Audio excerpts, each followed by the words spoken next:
बिस्मिल्लाहिर्रहमानिर्रहीम अल्लाहुम्मा सल्लि व सल्लिम व बारिक व सल्लिम रब्बिरहमहुमा कमा रब्बयानी सगीरा।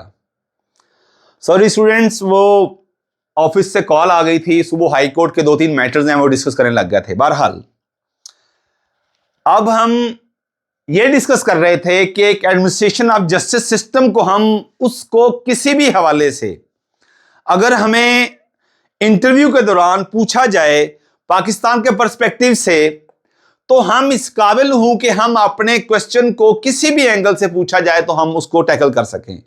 उसके लिए बेसिक कंसेप्चुअल क्लैरिटी जरूरी थी, तो मैं आपको स्टेट की तरफ लेके आया।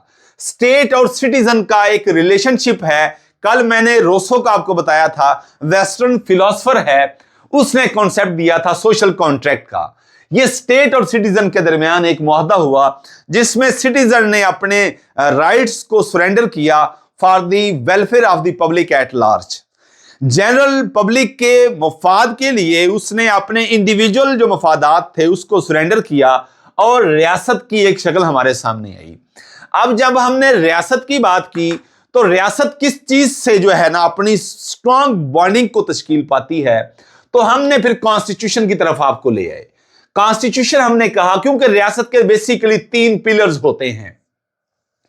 ये 3 पिलर्स हैं जिनके ऊपर रियासत का सारा ढांचा खड़ा होता है। ये एग्जीक्यूटिव, ये लेजिस्लेचर और जुडिशरी। अब मैं अभी इनके मामलात में इंटरवीन किए बगैर मैंने कहा कि कॉन्स्टिट्यूशन एक ऐसा डॉक्यूमेंट है जो इन 3 पिलर्स के मामलात को रेगुलेट करता है, ये कैसे चलेंगे। ठीक है। अब जब रियासत के इस डॉक्यूमेंट को जिसने सिमिटेड फोर्स के तौर पर काम करना है, अगर उसके तकद्दुस को पमाल कर दिया जाए तो फिर कहां रियासत ठहरेगी और कहां इसके जो आर्गन्स हैं वो ठहरेंगे। सो इन आर्गन्स को अपने अपने डिफाइनिंग रोल्स, जो इनका रोल है उसके अंदर इनको बहने के लिए, तैरने के लिए, अपना रोल प्ले करने के लिए बेटा क्या चीज दी गई, इनको इसने, इस कॉन्स्टिट्यूशन ने इनको रोल दिया और उसको नाम दिया गया सेपरेशन ऑफ पावर्स का। ये लॉ के स्टूडेंट को ये हर सूरत में ये चीज आनी चाहिए। ये जो सेपरेशन ऑफ पावर्स का कॉन्सेप्ट है वो बेसिकली है ही ये कि रियासत के ये जो 3 पिलर्स हैं ये अपनी इंडिविजुअल कैपेसिटी में ये एक दूसरे से सेपरेटेड हैं, लेकिन एक दूसरे के ऊपर चेक एंड बैलेंस भी है। क्या है बेटा? Check and balance. ताकि जो टायरेनिक और एब्सोल्यूट नेचर है इस यहां पे बेटा इसका रोल, इन तीनों ऑर्गन्स का रोल वाजे किया गया। जब इन तीनों ऑर्गन का रोल वाजे कर दिया गया उसको कहा जी सेपरेशन ऑफ पावर्स। पावर्स दे दी गई लेकिन सेपरेटेड एक दूसरे से कर दिया गया। अब चेक एंड बैलेंस भी दे दिया गया। यहां पे जुडिशरी का रोल यह हुआ कि लेजिस्लेचर यानी कानून साज जो इदारा है वो जो लेजिस्लेशन करेगा, कानून साजी करेगा, वो किसके मुताबिक करेगा? ये इसकी स्पिरिट के मुताबिक करेगा, आइन की रूह के मुनाफी। ये जो इदारा है जिसको हमने मुकन्ना कहा, जिसको हमने कानून साजी का इदारा कहा, प्लेटफॉर्म कहा, हमने कहा कि ये आइन की रूह के मुनाफी कानून साजी नहीं करेगा। ओके, किसने देखना है कि आइन की रूह के मुनाफी हो रही है या आइन की रूह के मुताबिक लेजिस्लेशन हो रही है? ये बेटा एक जुडिशरी ने देखना है। ये इसे अदलिया हमने कहा और इसका डोमेन, इसकी पावर्स ये दे दी गई कि ये कस्टोडियन है। ये क्या है बेटा? कस्टोडियन है। कस्टोडियन, ये कस्टोडियन है, ये प्रोटेक्शन करेगी। अस्सलाम वालेकुम।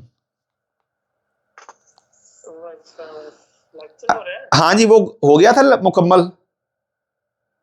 अपलोड हो रहा है, मगर तो पहले लोड किया बस चला 10%। चले जैसे कंप्लीट होता फिर मुझे शेयर करिएगा, स्टूडेंट मांग रहे हैं। अस्सलाम वालेकुम। अस्सलाम वालेकुम जी। सो ये अदलिया ही डिफाइन करेगी कि ये जो लेजिस्लेचर है जो कानून साजी कर रही है। अब ये जो कानून है जो मैंने लॉ का कहा, लॉ ये इसने जनरेट करना है, प्रोड्यूस करना है। कौन लोग हैं यहां पे बैठे हुए? ये मेरे और आपके चुने हुए एमएनएज और एमपीएज हैं। जमहूर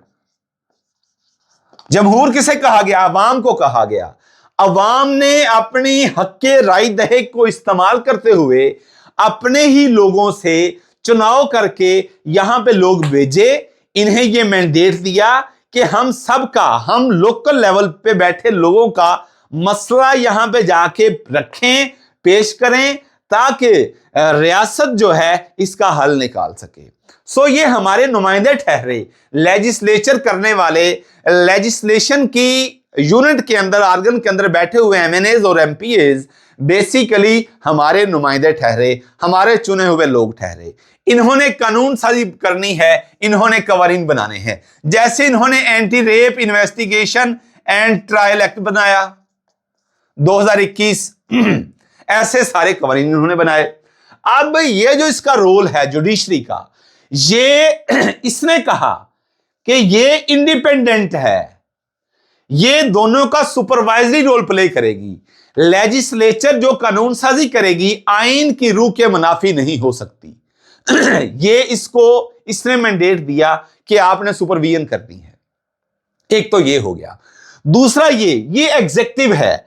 एग्जेक्टिव का काम क्या है? एग्जेक्टिव का काम ये है कि लेजिस्लेचर की हुई लेजिस्लेशन को एग्जीक्यूट करे। ओके, अब रियासत की जो ये आर्गन है लेजिस्लेशन, इसकी की हुई कानून साजी को ये उसकी रूह के मुताबिक एग्जीक्यूट कर रही है या नहीं कर रही, तो इसको भी चेक एंड बैलेंस के साथ सुपरवाइज करना इस जुडिशरी ने करना है। सो ये जुडिशरी का रोल बड़ा सुपरवाइजरी रोल रखा गया।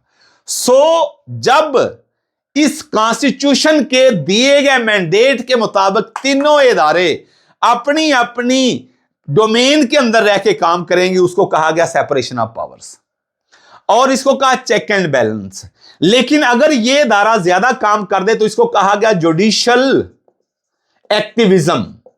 ये आप लॉ के स्टूडेंट हैं, आपसे पूछा जा सकता है कि ये इदारा हिस्टोरिकली और एवोल्यूशन के एतबार से ये इदारा क्या कर रहा है? ये अपनी अपनी डोमेन के अंदर रह के काम कर रहा है या नहीं कर रहा? अस्सलाम वालेकुम। सर मैंने आपकी देखी है वीडियो यूट्यूब। बेटा लेक्चर चल रहा है, मैं आपको बाद में कॉल करूंगा, अभी लेक्चर चल रहा है। अस्सलाम वालेकुम। सॉरी, ये जुडिशियल एक्टिविज्म का वर्ड यहां से जनरेट होता है। अगर ये जुडिशरी अपने दिए गए मैंडेट से बढ़ के काम करने लग जाए तो फिर इसको जुडिशियल एक्टिविज्म का नाम दिया गया। लेकिन अगर दिए गए मैंडेट के अंदर रह के काम करे तो फिर इसको सेपरेशन ऑफ पावर्स का नाम दिया गया। अब इन तीनों पिलर्स में से हर कोई अपनी डोमेन से बाहर निकल के खेलने की कोशिश करे तो उसके लिए बेटा एक कॉन्सेप्ट है जिसको कहा गया overlapping of state institutions.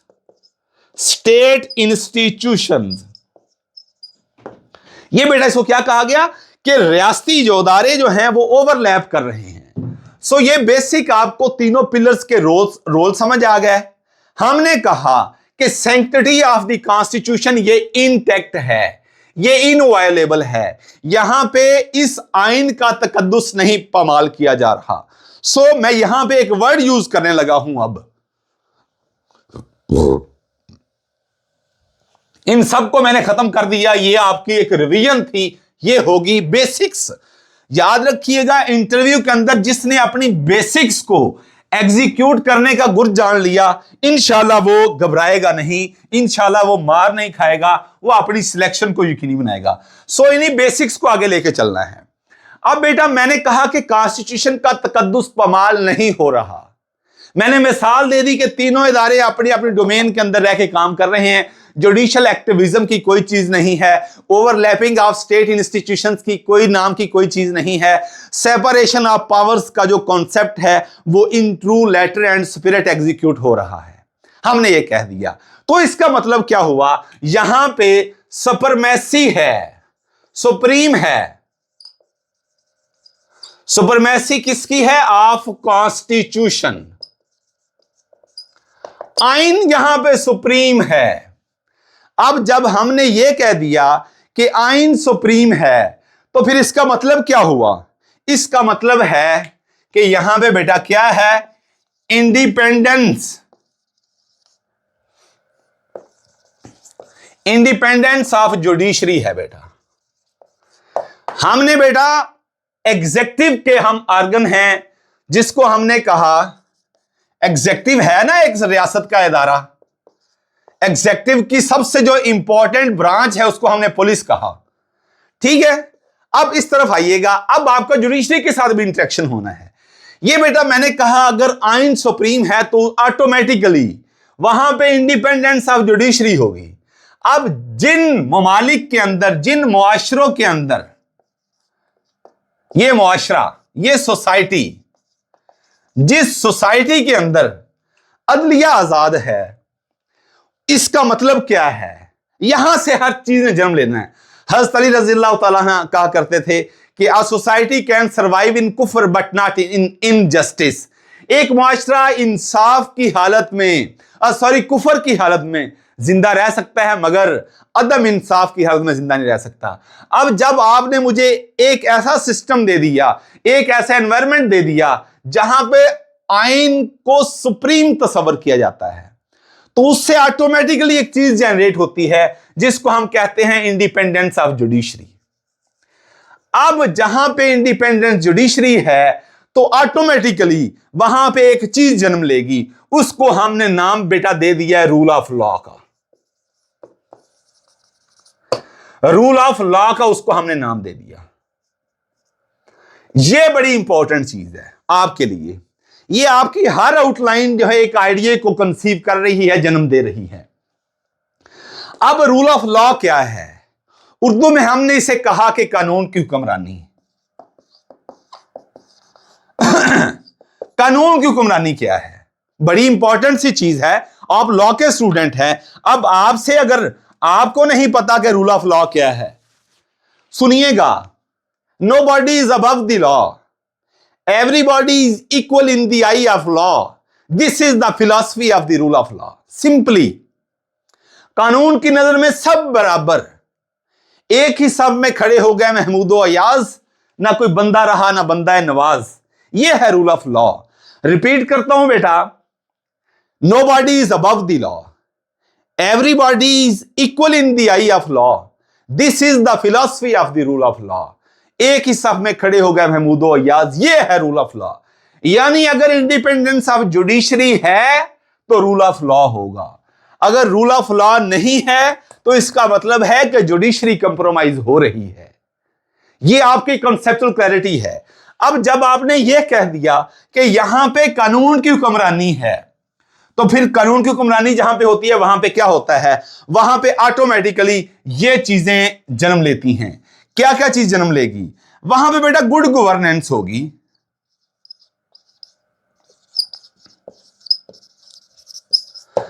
Good governance होगी। अब गुड गवर्नेंस अपने साथ चीजें लेके आती है। गुड गवर्नेंस किसी मोम की गुड़िया का नाम नहीं है। गुड गवर्नेंस कहती है वहां पे अकाउंटेबिलिटी होगी,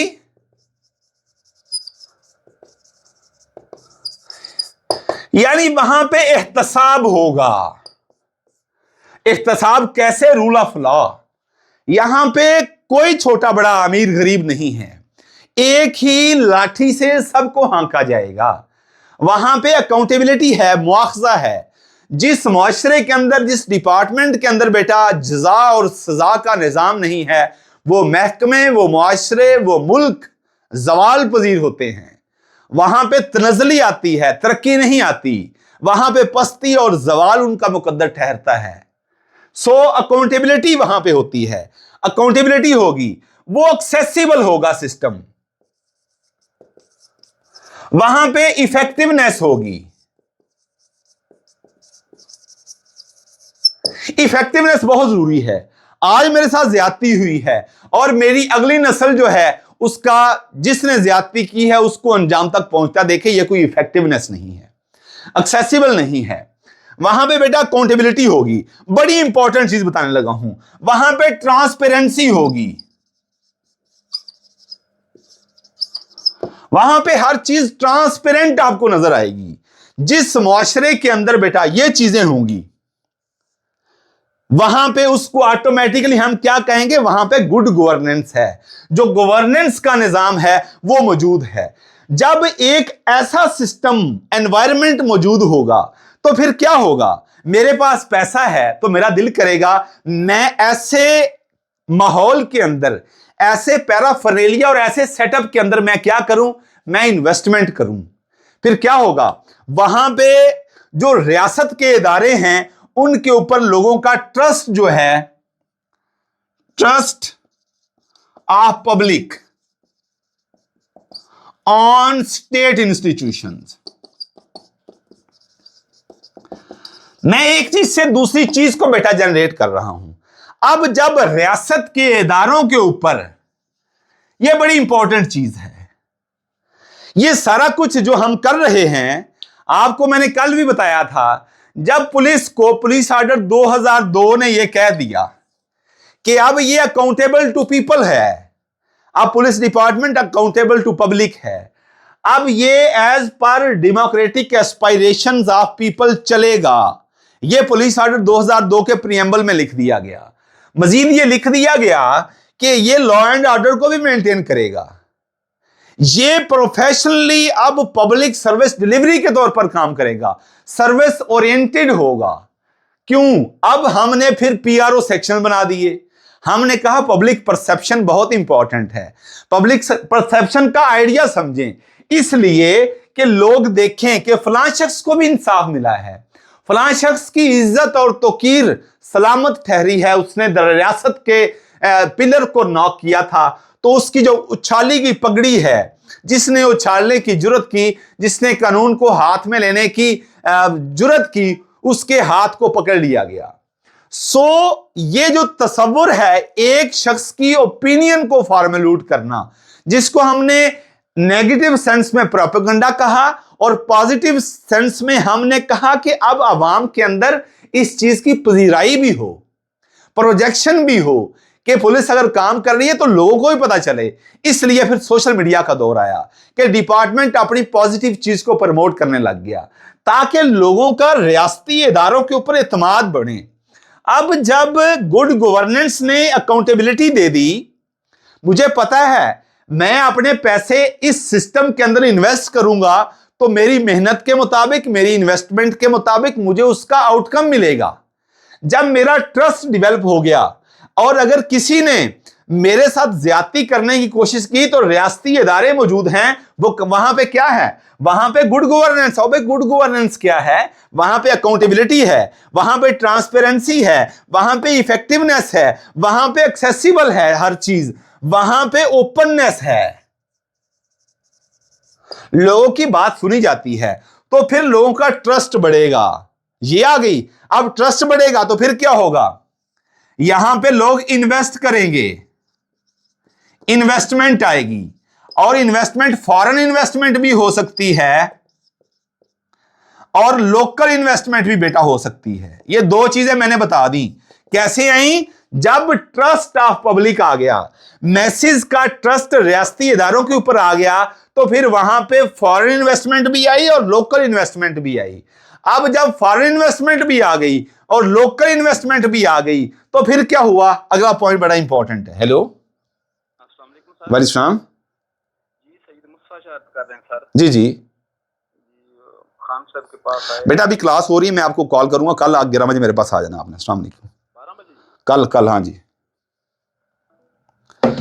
जी बेटा, जब फॉरेन इन्वेस्टमेंट भी आई, लोकल इन्वेस्टमेंट भी आई, अब बिजनेस अपॉर्चुनिटीज पैदा हुई, बिजनेस अपॉर्चुनिटीज पैदा हुई, बिजनेस अपॉर्चुनिटीज पैदा हुई, तो उसको मैंने कहा कि जॉब अपॉर्चुनिटीज पैदा हुई।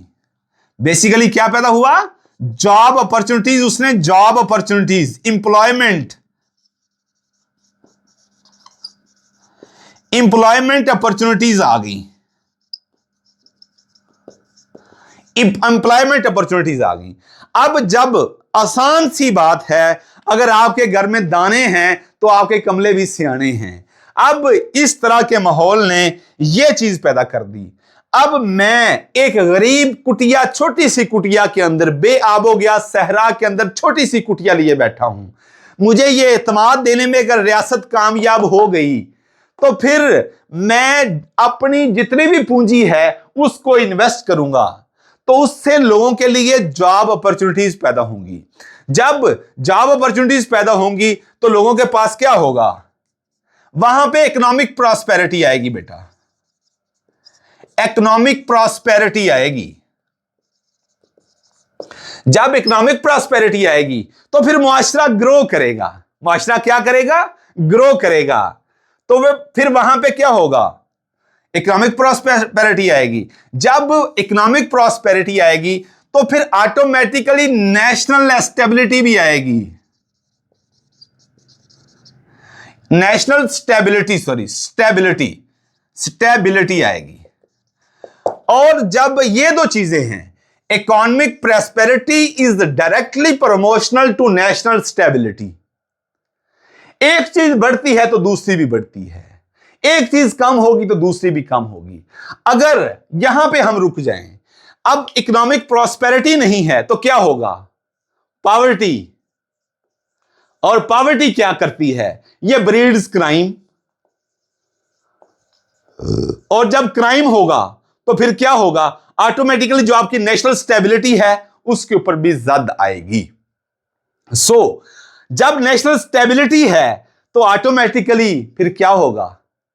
ऑटोमेटिकली फिर आपकी गुड से होगी, गुड से in the comity, COMIT, in the comity of nations. Yes, अक़वाम आलम में आपका एक अच्छा नाम होगा, आपकी बात सुनी जाएगी और मानी भी जाएगी। जब आप बात बोलें, जब आप कोई बात कहेंगे तो फिर जमाना आपको सुनेगा। बेटा ये एक साइकिल बनता है। इसको अगर आप उल्ट कर दें तो उस साइकिल को मैं विशियस साइकिल कहता हूं कि एक बुराई से दूसरी बुराई जन्म ले रही है। सुनिए, कॉन्स्टिट्यूशन सुप्रीम नहीं है तो आपकी जुडिशरी इंडिपेंडेंट नहीं होगी। आपके तीनों इदारे रियासत के अपनी अपनी डोमेन से बाहर काम करेंगे तो कॉन्फ्लिक्ट आएगा, कॉन्फ्लिक्ट ऑफ पावर्स आएगा। सेपरेशन ऑफ पावर्स के अंदर जो कॉन्सेप्ट है बेसिकली वो इम्बैलेंस आएगा। इम्बैलेंस आएगा तो जो चेक एंड बैलेंस है वो भी खराब होगा। तो फिर क्या होगा? आपकी इस जुडिशरी पे जो क्या है, कस्टोडियन है ऑफ द कॉन्स्टिट्यूशन, जो प्रोटेक्टर का रोल प्ले कर रही है of the rights of the citizen, ये यहां से जन्म लेगी चीज। अगर ये रूल ऑफ लॉ के ऊपर बेटा कंप्रोमाइज कर गए आप, इंडिपेंडेंस ऑफ जुडिशरी पे आप कंप्रोमाइज कर गए तो आपकी सारी चीजें कंप्रोमाइज होंगी।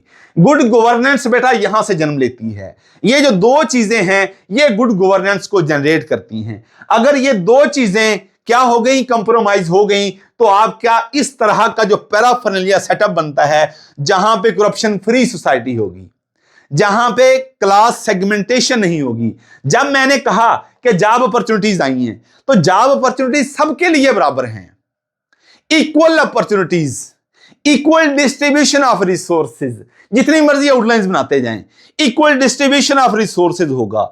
जब तमाम लोगों के लिए इक्वल अपॉर्चुनिटीज होंगी, रिसोर्सेज की इक्वल डिस्ट्रीब्यूशन होगी, अपॉर्चुनिटीज एक जैसी होगी, सबके लिए इंसाफ बराबर होगा, ट्रांसपेरेंसी होगी, मेरिटोक्रेसी होगी, मेरिट होगा ना वहां पे अकाउंटेबिलिटी होगी अगर किसी ने मेरिट की वायोलेशन की तो। ये जो सिस्टम है ये एक्सेसिबल है, ये एक्सपेंसिव नहीं होगा, ये ओपननेस है, लोगों के पास एक्सेस है रियासती इदारों को अप्रोच करने की। फिर एक इफेक्टिवनेस होगी, ट्रांसपेरेंसी होगी, फिर उससे क्या होगा बेटा? ट्रस्ट पैदा होगा लोगों का रियासती इदारों के ऊपर। जब ट्रस्ट पैदा हो जाता है तो इसके अंदर एक और चीज भी मेरे माइंड में आ गई कि लोग पार्टिसिपेट करते हैं, participation of public in decision making, in decision making. तो क्या आती है? लोगों के अंदर सेंस डेवलप होती है कि यार हमें हर काम में पार्टिसिपेट करना चाहिए। डिसीजन मेकिंग, जो हम MNAs MPAs आगे भेज रहे हैं, हम इंडिपेंडेंट होके छोटे छोटे फ्रोई इख्तलाफात को खत्म करके हम इन एमएलएज और एमपीओज को आगे भेजें। सो बेटा इनका ट्रस्ट डेवलप हुआ, लोगों ने बढ़ चढ़ के पार्टिसिपेट करना शुरू किया, जिससे फिर क्या हुआ, फॉरेन इन्वेस्टमेंट भी आई, लोकल इन्वेस्टमेंट भी आई, लोगों के लिए जॉब अपॉर्चुनिटीज पैदा हुई, इक्वल डिस्ट्रीब्यूशन ऑफ रिसोर्सेज पैदा हुए।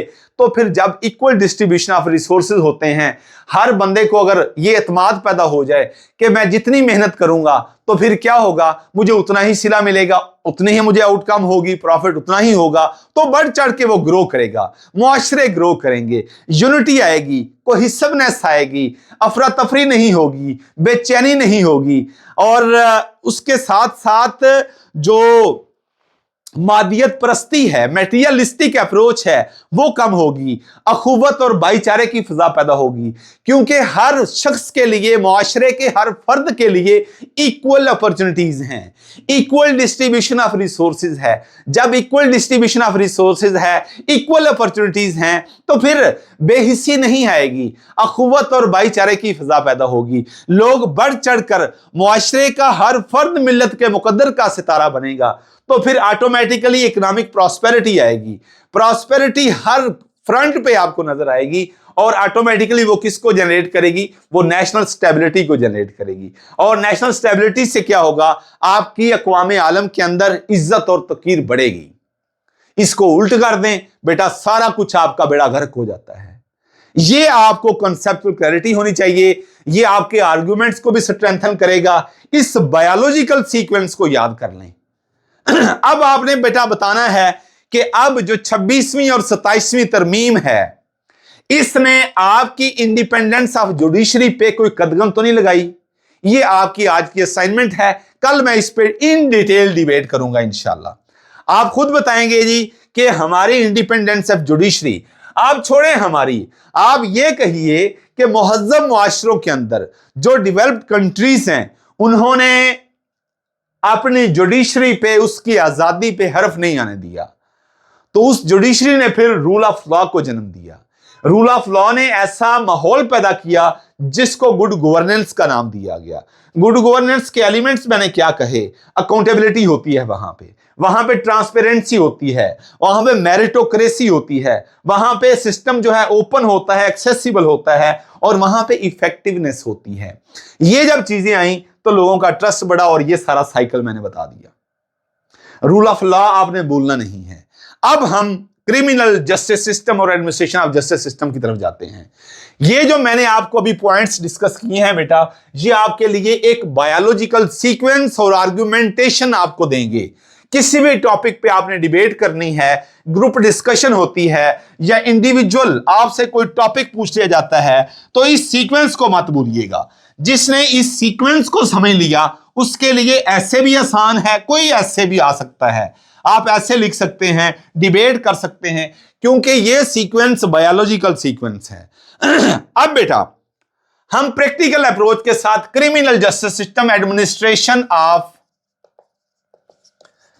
एडमिनिस्ट्रेशन ऑफ जस्टिस सिस्टम को देखेंगे। जस्टिस सिस्टम, मैंने कल आपको कहा कि हमारे जो एडमिनिस्ट्रेशन ऑफ जस्टिस सिस्टम के पिलर्स हैं वो कौन से हैं। सबसे पहले हमने कहा पुलिस, फिर हमने कहा प्रोसिक्यूशन, फिर हमने कहा जुडिशरी, फिर हमने कहा प्रोबेशन एंड पैरोल, नहीं, फिर हमने कहा प्रिजन डिपार्टमेंट, और प्रिजन डिपार्टमेंट के बाद हमने कहा प्रोबेशन एंड पैरोल।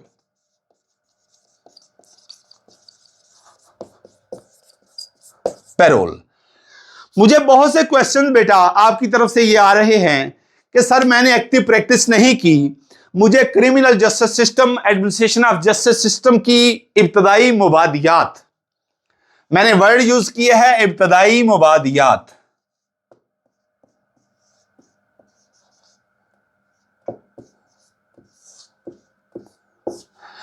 इब्तदाई मुबादियात का आइडिया नहीं है। सो बेटा उनके लिए ये चीज बड़ी इंपॉर्टेंट है। आपको मैंने कल कहा, या जो मैंने अभी हमने ऐसे की बायोलॉजिकल सीक्वेंस अभी आपके सामने कॉन्सेप्ट क्लैरिटी के लिए डिस्कस की कि रियासत के अंदर मुहज़्ज़ब मुआशरे किस तरह तश्कील पाते हैं, डेवलप्ड मुआशरे किस तरह, सोसाइटी जो डेवलप्ड सोसाइटीज हैं, डेवलप्ड कंट्रीज हैं, वो किन किन चीजों को इंपॉर्टेंस देते हैं, जिसकी वजह से गुड गवर्नेंस का माहौल आता है और ऑटोमेटिकली उससे इकोनॉमिक प्रॉस्पेरिटी आती है, और फिर इकोनॉमिक प्रॉस्पेरिटी से नेशनल स्टेबिलिटी आती है, फिर नेशनल स्टेबिलिटी से आपका अक़वाम आलम में कद काठ बढ़ता है। हमने कहा इसलिए कि आपके जो रियासती इदारे हैं इनके ऊपर एक आम आदमी का एतमाद बढ़ता है। अब रियासत ने ही यह कमिटमेंट की है कि मैं आपके राइट्स की और ड्यूटीज की प्रोटेक्शन करूंगी। यह रियासत ने एक शहरी के साथ कॉन्ट्रैक्ट किया हुआ है। अब अगर कोई रियासत की ताकत को अपने हाथ में ले, कानून को हाथ में लेने की वो जुर्रत करे, तो रियासत अपना एक क्रिमिनल जस्टिस सिस्टम पेश करता है, जिसको हम कहते हैं एडमिनिस्ट्रेशन ऑफ जस्टिस सिस्टम। उसके बेटा ये 1, 2, 3, 4 और 5 पिलर्स हैं, जिनके थ्रू होते हुए अल्टीमेटली हमारा पर्पस क्या होता है। एक ओफेंडर जो है, कौन है बेटा? ओफेंडर, जिसने क्या किया है? ऑफेंस कमिट किया है। ऑफेंस कमिट किया है, उसको हम उसकी करेक्शन अल्टीमेटली यहां से शुरू होकर यहां तक हम क्या करें? उसकी करेक्शन करें और उसकी हम रिफॉर्मेशन करें। इसके अलावा आपके इस सारे सेटअप का, पैराफर्नेलिया का कोई मकसद नहीं है। यह कंसेप्चुअल क्लैरिटी आपके माइंड में होनी चाहिए, क्योंकि आपने इंटरव्यू पैनल के सामने एक अच्छे काबिल अफसर के तौर पर बैठना है। मैंने कहा कि रियासत के लिए सबसे अजीज तरीन मता क्या है? सिटीजन, कि एक शहरी, उसकी इज्जत और तकरीम को डिफेंड करना रियासत का सबसे प्राइम पर्पस होना चाहिए। Okay, done. अब अगर रियासत के अंदर बेहिसी आ जाए, अफरा तफरी आ जाए, बेचैनी आ जाए, लाकानूनियत आ जाए, मादियत परस्ती आ जाए, क्यों आ जाए? गुड गवर्नेंस नहीं है, अच्छा तर्ज हुक्मरानी नहीं है। अच्छा तर्ज हुक्मरानी से क्या मुराद है? वहां पे एहतसाब का निजाम ठीक नहीं है, वहां पे अमीर और गरीब के दरमियान जो खलीज है वो बढ़ती जा रही है। वहां पे एहतसाब का निजाम ठीक नहीं है, अमीर और गरीब के दरमियान एक खलीज बढ़ती जा रही है। वहां पे वसाइल पे चंद लोगों का कब्जा है, वहां पे वसाइल की मसावी तकसीम नहीं है। जिससे क्या हो रहा है? जिससे मुआशरे की जो हकीकत तरकीबी है, जो मुआशरे के अंदर एक यूनिटी और कोहेसिवनेस होनी चाहिए थी, वो खत्म हो रही है और मुआशरा अपनी जवाल की इंतहाओं को छू रहा है। हमने कहा वहां पे लाकानूनियत है, इसका मतलब है कि रूल ऑफ लॉ नहीं है, कानून की हुक्मरानी नहीं है। इस सेटअप के अंदर ये जो सिटीजन था वो एतमाद ना करते हुए रियासती इदारों के ऊपर, उसने दूसरे शख्स के जो वसाइल थे उसको भी हड़प करने की कोशिश की। तो रियासत ने कहा कि मैं इसका हाथ रोकती हूं, बजाय कि वो रूल ऑफ लॉ को लेके आए, इंडिपेंडेंस ऑफ जुडिशरी को लेके आए, गुड गवर्नेंस को लेके आए, अकाउंटेबिलिटी को इंप्लीमेंट करे, गुड गवर्नेंस को इंप्लीमेंट करे, ट्रांसपेरेंसी को इंप्लीमेंट करे, मेरिटोक्रेसी को इंप्लीमेंट करे, ओपननेस लेके आए, और जिससे लोगों का एतमाद बढ़े, लोग पार्टिसिपेट करें डिसीजन मेकिंग में, लोकल और फॉरेन इन्वेस्टमेंट में आए, लोगों के लिए जॉब अपॉर्चुनिटीज पैदा हों, लोगों के लिए जॉब अपॉर्चुनिटीज पैदा हों और इक्वल डिस्ट्रीब्यूशन ऑफ रिसोर्सेज हो, और उससे फिर प्रॉस्पेरिटी आए, इंडिविजुअल लेवल पे आए। जब याद रखिएगा इनफरादी सतह पर खुशहाली आना शुरू हो जाएगी तो ऑटोमेटिकली उससे मुआशरा खुशहाल तश्कील पाता है। इकबाल कहता है ना, हर फर्द है मिल्लत के मुकद्दर का सितारा, अफराद के हाथों में है अकवाम की तकदीर, हर फर्द है मिल्लत के मुकद्दर का सितारा। तो फिर जो मिल्लत है, जो कौम है, वो यूनिटी पैदा होगी, कोहिसिवनेस आएगी, बॉन्डिंग आएगी। फॉरेन जो एजेंसीज हैं उनका हाथ तंग होगा, उनको स्पेस ही नजर नहीं आएगा कि कहां पे उन्होंने इंटरवीन करना है और यूनिटी को डिस्टॉर्ट करना है। अगर कोई इस तरह का माहौल खुदा ना खास्ता बन गया तो रियासत फिर कहती है मैं इसका हाथ पकड़ती हूं, मैं इसके हाथ को जो इसने दूसरे सिटीजन की इज्जत और तौकीर पे, उसकी लाइफ, लिबर्टी और प्रॉपर्टी पे डाला है, मैं उसको पकड़ने की कोशिश करती हूं। तो फिर वो अपने इदारों को सामने लेके आती है। मैंने बताया अब इन इदारों का काम भी क्या है, याद रख लीजिएगा।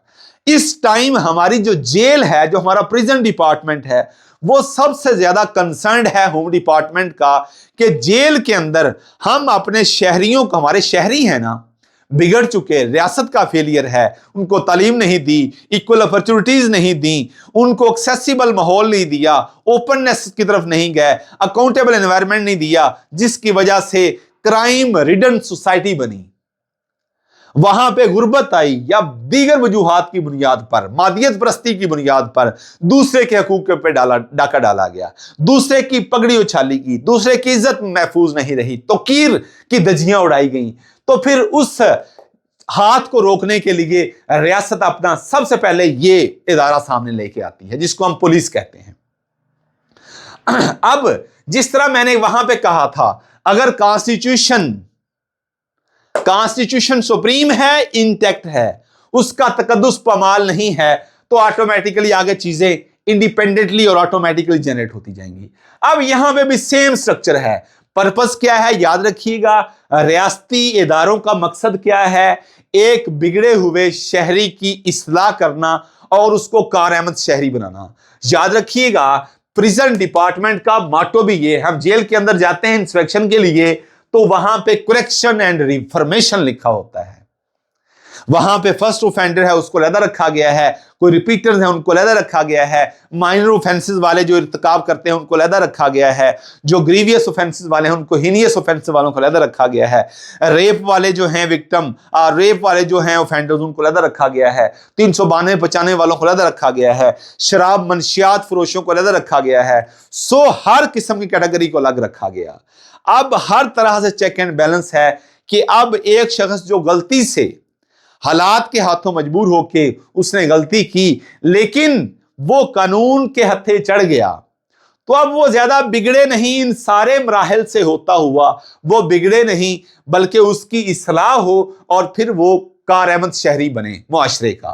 प्रोबेशन और पैरोल पे भी मैं आता हूं, लेकिन पहले पुलिस पे आता हूं।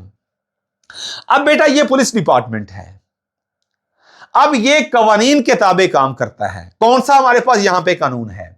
एक तो हमारे पास पुलिस रूल्स 1934 है, दूसरा हमारे पास पुलिस ऑर्डर 2002 है।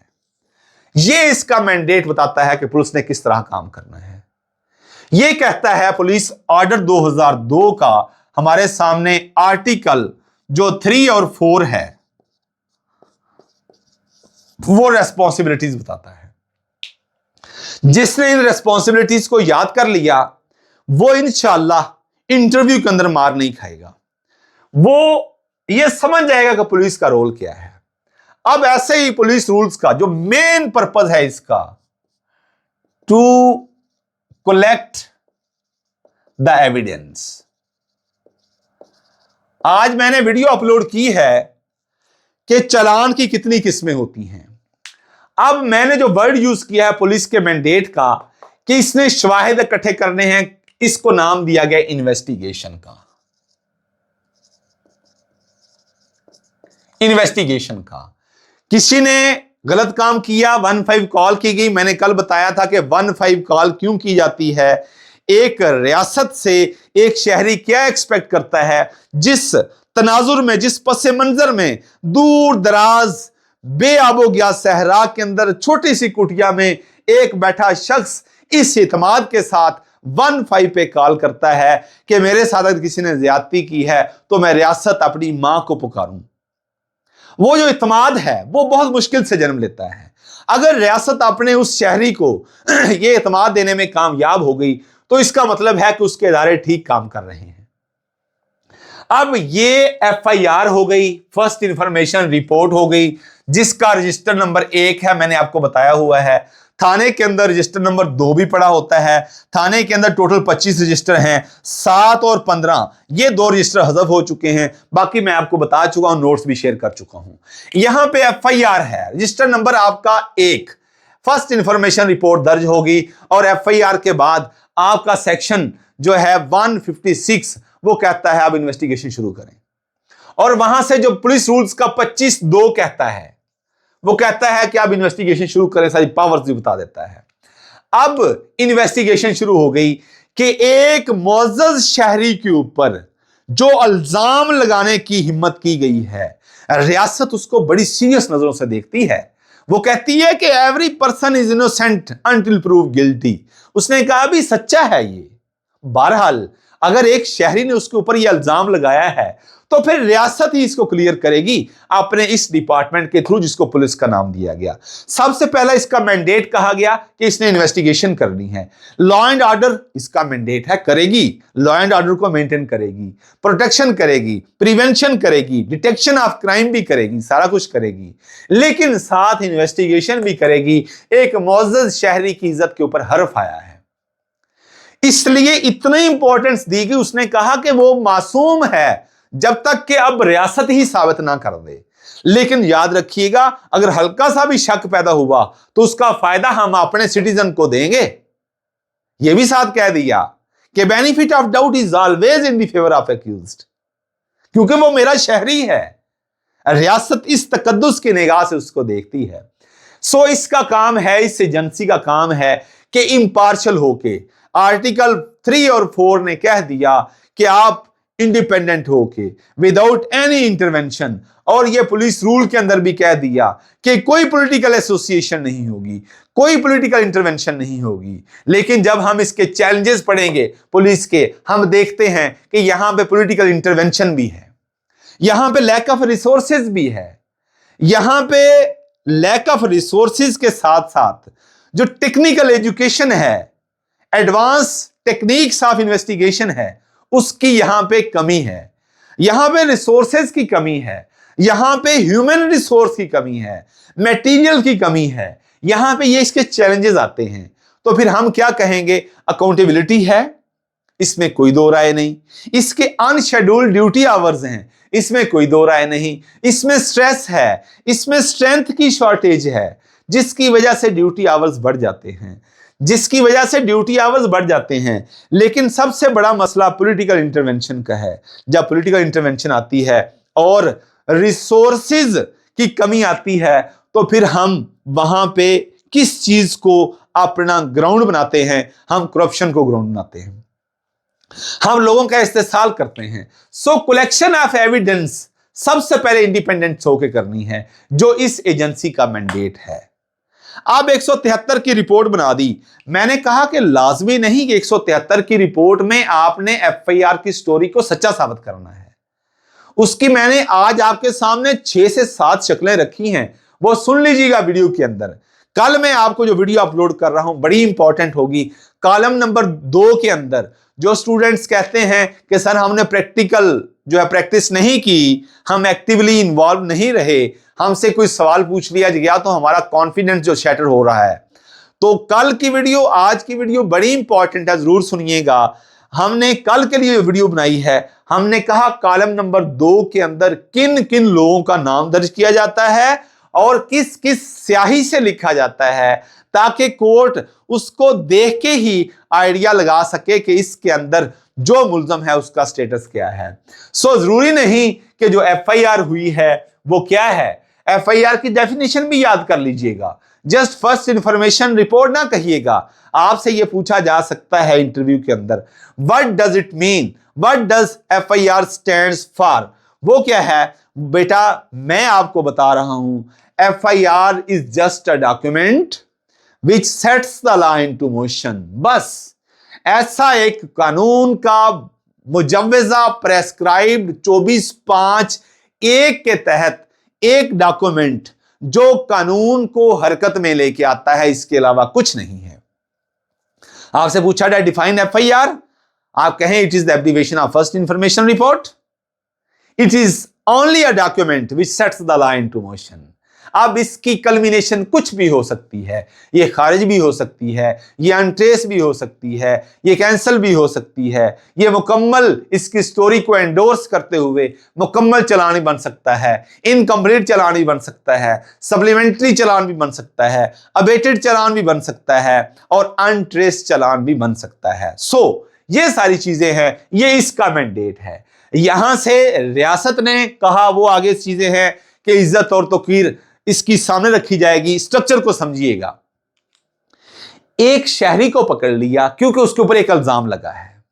अब यहां पे कानून उसकी इज्जत और तौकीर पे कंप्रोमाइज नहीं करेगा। अंग्रेजी में कहते हैं कि power corrupts and absolute power corrupts absolutely. अब रियासत ने कहा कि एक शहरी की इज्जत और तौकीर बड़ी इंपॉर्टेंट है। गो उसके ऊपर एलिगेशन लग गया, एफआईआर होगी, आपने पकड़ लिया सेक्शन 61 सीआरपीसी।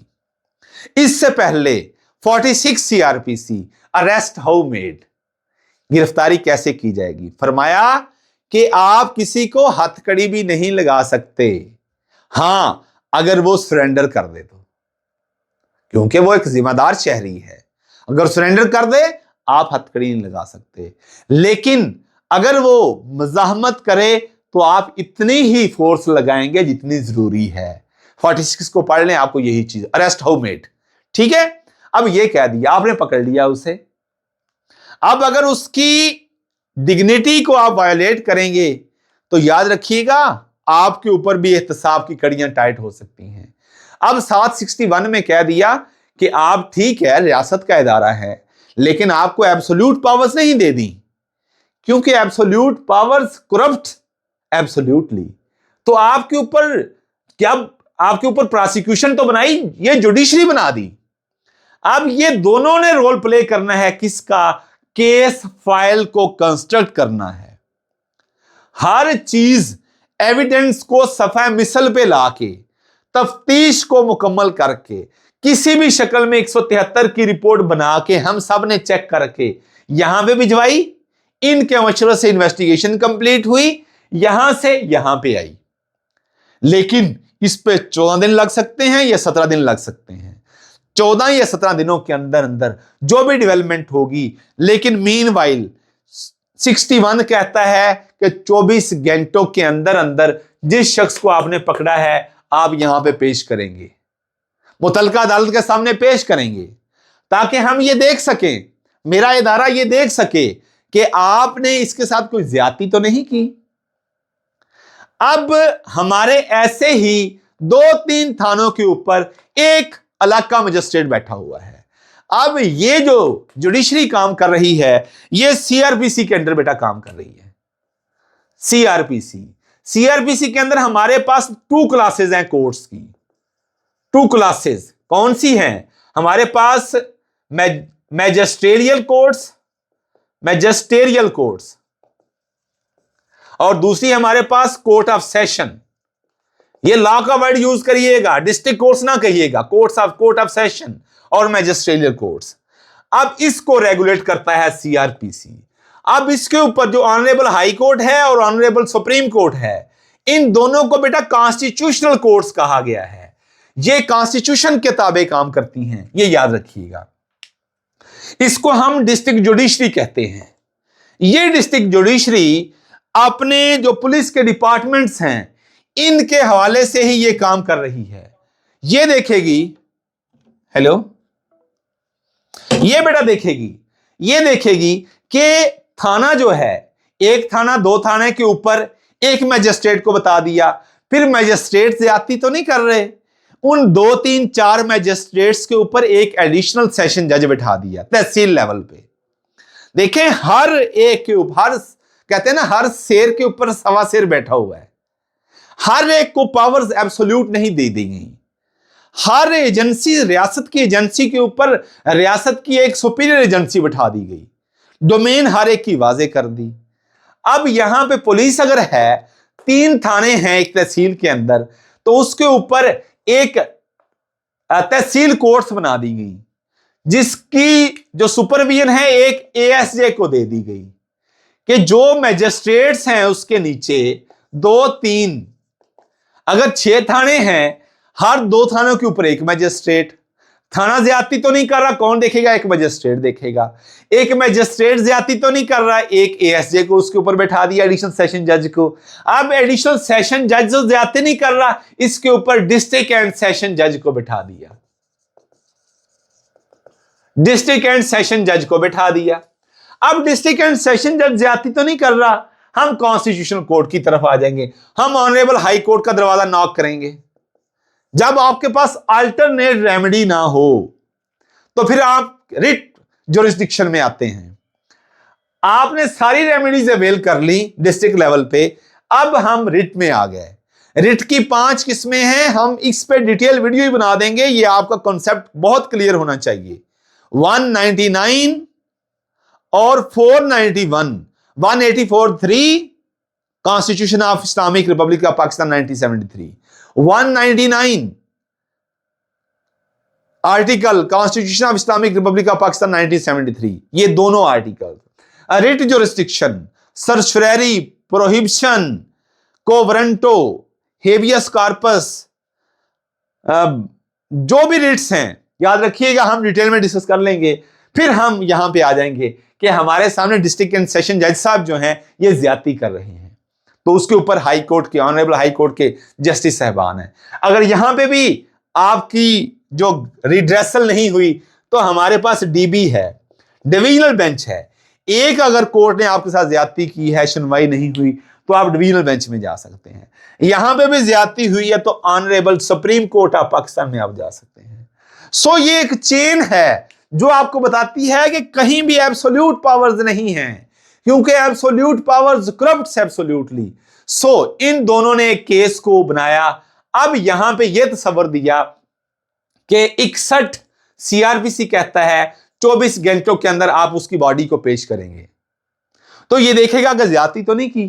अब कहेगा कि मैं 2 दिन के लिए या 3 दिन के लिए आपको ये बंदा आपके हवाले कर रहा हूं, आप अपनी इन्वेस्टिगेशन कर लें, लेकिन इन्वेस्टिगेशन के दौरान कोई फिजिकल टॉर्चर नहीं होगा, इसलिए मैं आपके हवाले कर रहा हूं, आपको रिमांड पे दे रहा हूं, आपको उसकी बॉडी आपके हवाले कर रहा हूं।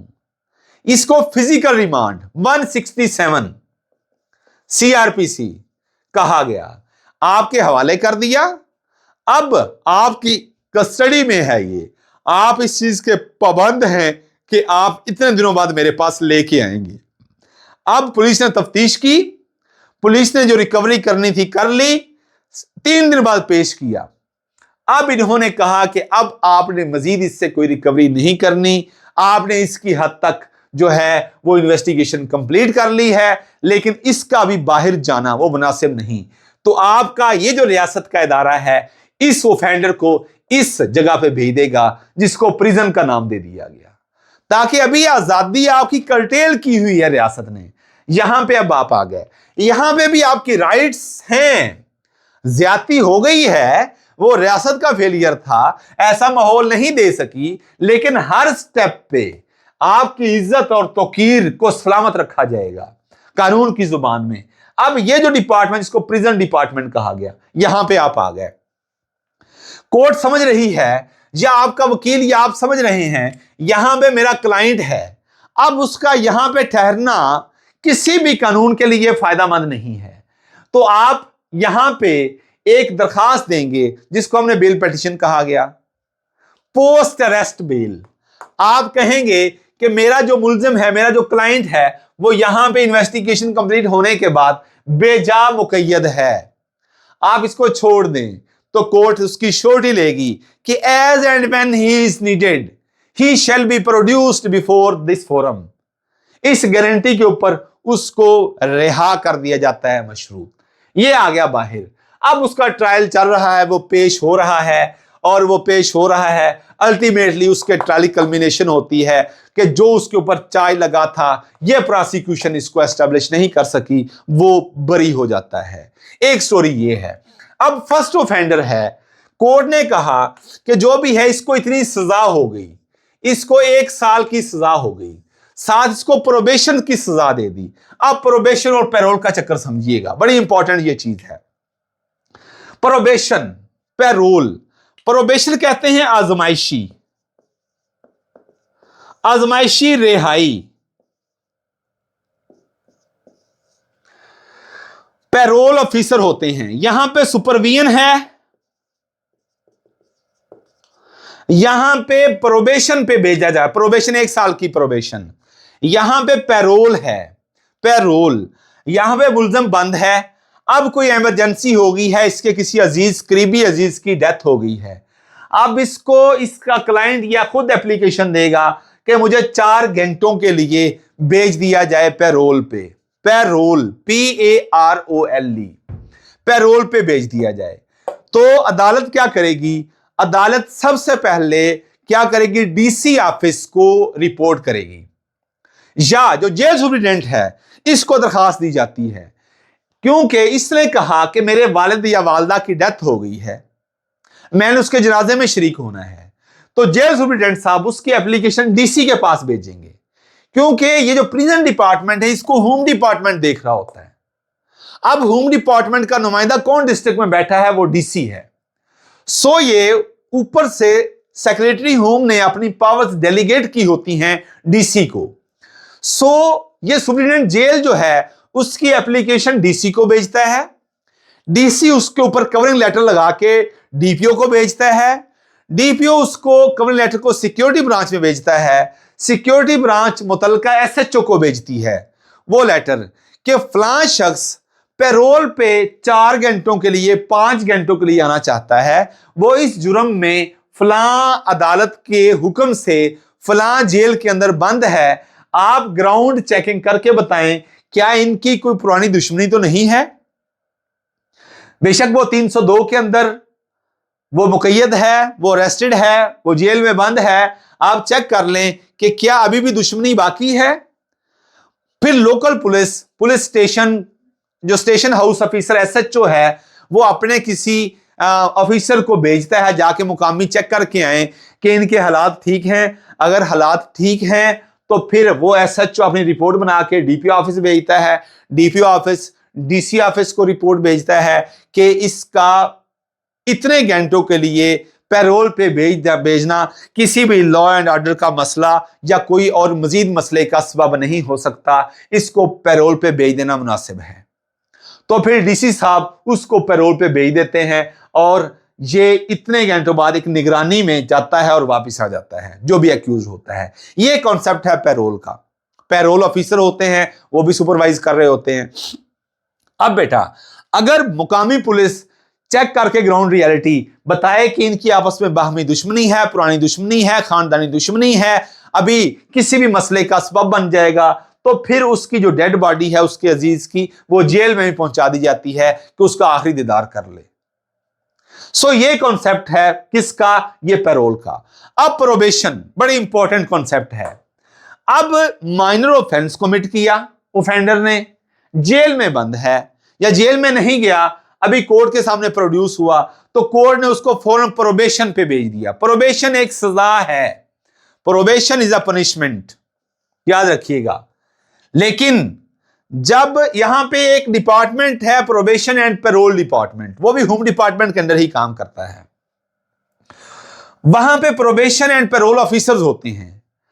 कोर्ट ने देखा कि फर्स्ट ऑफेंडर है और माइनर इसने ऑफेंस कमिट किया है, तो इसको प्रोबेशन पे भेज देना चाहिए, यानी इसको आजाद कर दिया जाए। ऑर्डर ये होता है, he is being convicted by sending him 1 year on parole, on probation. इसको 1 साल के लिए प्रोबेशन पे भेजा जाता है। अब साथ ही प्रोबेशन एंड पैरोल ऑफिसर को कोर्ट बुलाती है कि इसके आप कवायद सारे लें और इसकी आजमाइश शुरू कर दें, सुपरविजन शुरू कर दें। वो फिर वक्तन वक्तन प्रोबेशन एंड पैरोल ऑफिसर के पास आके ये बंदा वो है अपने घर में रहता है, अपने इलाके में रहता है, और कहीं जाना हो तो प्रोबेशन एंड पैरोल ऑफिसर को बताता रहता है। वो सारी इससे निगरानी करवाते हैं, पूछते रहते हैं, इसकी सुपरविजन में ये एक बंदा रह रहा होता है। अगर इस दौरान वो कोई ऑफेंस कमिट कर दे तो फिर उसकी सजा बढ़ भी सकती है। फौरन प्रोबेशन एंड पैरोल ऑफिसर उसी कोर्ट के अंदर जाता है, अपनी रिपोर्ट जमा करवाता है कि आपने फलां शख्स को प्रोबेशन पे भेजा था, लेकिन अभी उसका प्रोबेशन का जो टेन्योर है वो कंप्लीट नहीं हुआ, तो फौरन कोर्ट उसको समन करती है थ्रू पुलिस और उसको फिर सजा उसकी बढ़ा देती है, उसको फिर भेज देती है। लेकिन अगर 1 साल के अंदर वो कोई ऑफेंस कमिट नहीं करता तो ऑटोमेटिकली कोर्ट क्या करती है, प्रोबेशन ऑफिसर की रिपोर्ट के ऊपर उसको बरी कर देती है और वो सर्टिफिकेट लेके जाता है मुकामी थाने के अंदर, और वहां पे उसका सर्टिफिकेट जो है वो उसके सिस्टम में CRO में, क्रिमिनल रिकॉर्ड हमारा जो ऑफिस है उस ऐप के अंदर उसकी अपडेशन हो जाती है, तो प्रोबेशन मेंशन कर दिया जाता है, बल्कि वो प्रोबेशन की सजा भी खत्म हो जाती है। ये प्रोबेशन और पैरोल का बेटा कॉन्सेप्ट है। ये बड़ी इंपॉर्टेंट चीज है, ये याद रख लीजिएगा। यहां पे भी, यहां पे भी, यहां पे भी, यहां पे भी, यहां पे भी एक सिटीजन के तकद्दुस को किसी भी सूरत में वायलेट नहीं किया जा सकता। ये एडमिनिस्ट्रेशन ऑफ जस्टिस सिस्टम की रूह है जो मैंने आपको प्रैक्टिकल अप्रोच के साथ बताई है। इसके बारे में कोई भी क्वेश्चन हो तो क्वेश्चन कर लीजिएगा। अब हम क्वेश्चन एंड आंसर का सेशन शुरू करते हैं। आप इस हवाले से कोई आपका क्वेश्चन हो या अदरवाइज कोई क्वेश्चन हो तो बेटा आप क्वेश्चन कर सकते हैं। सर ये थोड़ा सा प्रोसिक्यूशन वाला थोड़ा सा बताएंगे आप सर? मैं बताता हूं सर ये मतलब 73 की रिपोर्ट जमा करवाने तक तो पुलिस का काम है सर, इससे आगे जो काम है वो प्रोसिक्यूशन तो सर वो डायरेक्ट उस पे चला जाता है ना, मजिस्ट्रेट के पास। नहीं बेटा, नहीं बेटा, ऐसा नहीं है, ऐसा नहीं है। आपका नाम क्या है? सर मोहम्मद आसिफ इकबाल। ब्रदर बात सुनिएगा कि FIR के ना 4 परत होते हैं। FIR के 4 पेजेस होते हैं, परत बोलते हैं उन्हें। एक परत, बाकी जो परत जहां भी 3 जाते हैं, एक परत मुतलका प्रोसिक्यूटर के पास भी जाता है। जैसे ही FIR लॉज होती है, प्रोसिक्यूशन डिपार्टमेंट को ऑन बोर्ड ले लिया जाता है। प्रैक्टिकल अप्रोच के साथ आपके साथ बात कर रहा हूं। ये जो आपने मिथ पाली हुई है ना कि 173 की रिपोर्ट जमा होने के बाद प्रोसिक्यूशन काम शुरू होता है, कानून में ऐसा नहीं है। प्रैक्टिकली ऐसा ही है कि हम उस वक्त तक अपने प्रोसिक्यूटर को, जिस तरह मैंने बताया कि ये जो मैजिस्ट्रेट हैं थानों के ऊपर अटैच होते हैं, ऐसे ही प्रोसिक्यूशन डिपार्टमेंट से प्रोसिक्यूटर्स भी थानों के साथ अटैच हो जाते हैं। हर प्रोसिक्यूटर को 2-2 या 3-3 या 1 थाना दे दिया जाता है कि वहां पे जो भी FIR होगी उसकी कॉपी उसके पास आ जाएगी। अब तो यहां पे सिस्टम बन चुके हैं। हमारा जो है वो है पोल काम, पुलिस कम्युनिकेशन उसे कहते हैं, पोल काम। जो प्रोसिक्यूशन का है उसको कहते हैं CFMS। ये जो 2 सॉफ्टवेयर हैं ये आपस में इंटीग्रेटेड हैं, सिंक्रोनाइज्ड हैं। जैसे ही यहां पे एक FIR का इंदराज होता है, ऑटोमेटिकली यहां पे इंटीमेशन आ जाती है। हर प्रोसिक्यूटर का अपना लॉगिन होता है, उसका अपना एक थाना होता है। उस थाने के अंदर जैसे ही FIR दर्ज हो जाती है, ऑटोमेटिकली उसको इंटीमेशन आ जाती है। अब यहां पे उसका यह फर्ज होता है कि वो लाइन ऑफ इंक्वायरी जारी करे। कोई लाइन ऑफ एक्शन या बेसिकली लाइन ऑफ इंक्वायरी का वर्ड यूज होता है। यह प्रोसिक्यूटर की जिम्मेदारी है कि वो फौरन लाइन ऑफ इंक्वायरी जारी करके उस IO को बताए कि ये ऑफेंस कमिट हुआ है, आपने इन खतूत पे अपनी इन्वेस्टिगेशन करनी है। ये मैं आपको एकेडमिक डिस्कशन कर रहा हूं। लॉ इस चीज का तकाजा करता है कि फौरन प्रोसिक्यूशन डिपार्टमेंट, ये चोरी दामन का साथ हो गया, यानी एक ही रुख के 2 सिक्के बन गए। ये दोनों P, मैं कहा करता हूं जब मैं अपना लेक्चर देता हूं, इसको मैंने C का नाम दिया हुआ, जुडिशरी को। ये PPC, P for police, P for prosecution और C फॉर कोर्ट्स। जब ये तीनों एक सेम पेज पे हो गई तो क्या होता है, पीपीसी में क्या है, पीपीसी सबस्टेंटिव लॉ है, यहां से सजाएं हैं, तो हो नहीं सकता कि मुल्जम की एक्विटल हो, मुल्जम की कन्विक्शन होगी, इसको सजा होगी। जब पीपीसी तीनों डिपार्टमेंट सेम पेज पे आ जाएं तो पीपीसी बनता है, और पीपीसी सजा हमेशा रिकमेंड करती है। सो मैंने आपको बताया कि जैसे ही एफआईआर दर्ज होती है उसकी इंटीमेशन प्रैक्टिकल अप्रोच के साथ, हर जिस तरह थाने के ऊपर एक मैजिस्ट्रेट बैठा हुआ है, ऐसे ही हर थाने के साथ एक प्रोसिक्यूटर को अटैच कर दिया गया कि जैसे ही एफआईआर होती है, इन्वेस्टिगेशन शुरू हो जाती है, उस प्रोसिक्यूटर को इंटीमेशन हो जाती है, एक परत उसके पास चला जाता है, वो लाइंस ऑफ इंक्वायरी जारी करता है, और उन लाइंस ऑफ इंक्वायरी के मुताबिक आईओ ने अपनी इन्वेस्टिगेशन को कंटिन्यू करते हुए अपनी लीगल ब्रांच को भी ऑन बोर्ड रखना है। अब ये लीगल ब्रांच अकाउंटेबल है यहां पे कि आपने देखा नहीं था ये चालान बना है तो आपने इसको सुपरवाइज किया कि नहीं किया। अब आप इस प्रोसिक्यूटर के साथ, अपने आईओ के साथ, एसएचओ के साथ, एसडीपीओ के साथ एक स्ट्रॉन्ग कोऑर्डिनेशन में अगर हैं तो आपकी से है, अदरवाइज बस एवं ही है। It's up to you, mandate कानून ने आपको दे दिया। सो ये प्रोसिक्यूटर हर स्टेप पे, बेशक आपने मुल्जिम को पकड़ा है, मुल्जिम का रिमांड लेना है, रिमांड पेपर भी याद रखिएगा प्रोसिक्यूटर से फॉरवर्ड होके कोर्ट में पेश होंगे। कोर्ट क्या करती है, प्रैक्टिकली बात करें तो कोर्ट फॉरवर्ड किए बगैर भी रिमांड पेपर्स को एंटरटेन करके मुल्जिम को रिमांड दे देती है, लेकिन फिर बीच में प्रोसिक्यूटर बरी जुमा हो जाता है। सो अगर हम एकेडमिकली देखें, हम इल्मी एतबार से देखें तो प्रोसिक्यूटर जिम्मेदार है इस चीज का कि हर चीज एज पर लॉ हो रही है, और जब 173 की रिपोर्ट बन के आएगी तो वो फिल्टर है बेसिकली, इधर से अपना इंस्पेक्टर लीगल, डीएसपी लीगल भी इसको सुपरवाइज कर रहा है, साथ कोऑर्डिनेशन में है, देख रहा है कि as per lines of inquiry सारी इन्वेस्टिगेशन हो रही है, प्रोसिक्यूटर के पास मुल्जिम को रिमांड के लिए पेश किया जा रहा है या अदरवाइज कोई ओपिनियन लेना है तो पेश किया जा रहा है। इन सारी सिचुएशन के साथ इन्वेस्टिगेशन कंप्लीट होती है।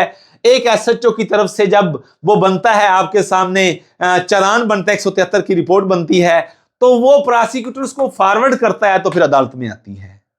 सो हर स्टेप के ऊपर इन दोनों डिपार्टमेंट्स का चोरी दामन का साथ होता है। समझ आ गई बेटा? थैंक यू सर, बहुत अच्छे से समझ आया सर। चलें, गुड हो गया जी। बेटा क्वेश्चन करें, शाबाश। पहले फरहान साहब मुझे सुन रहे हैं?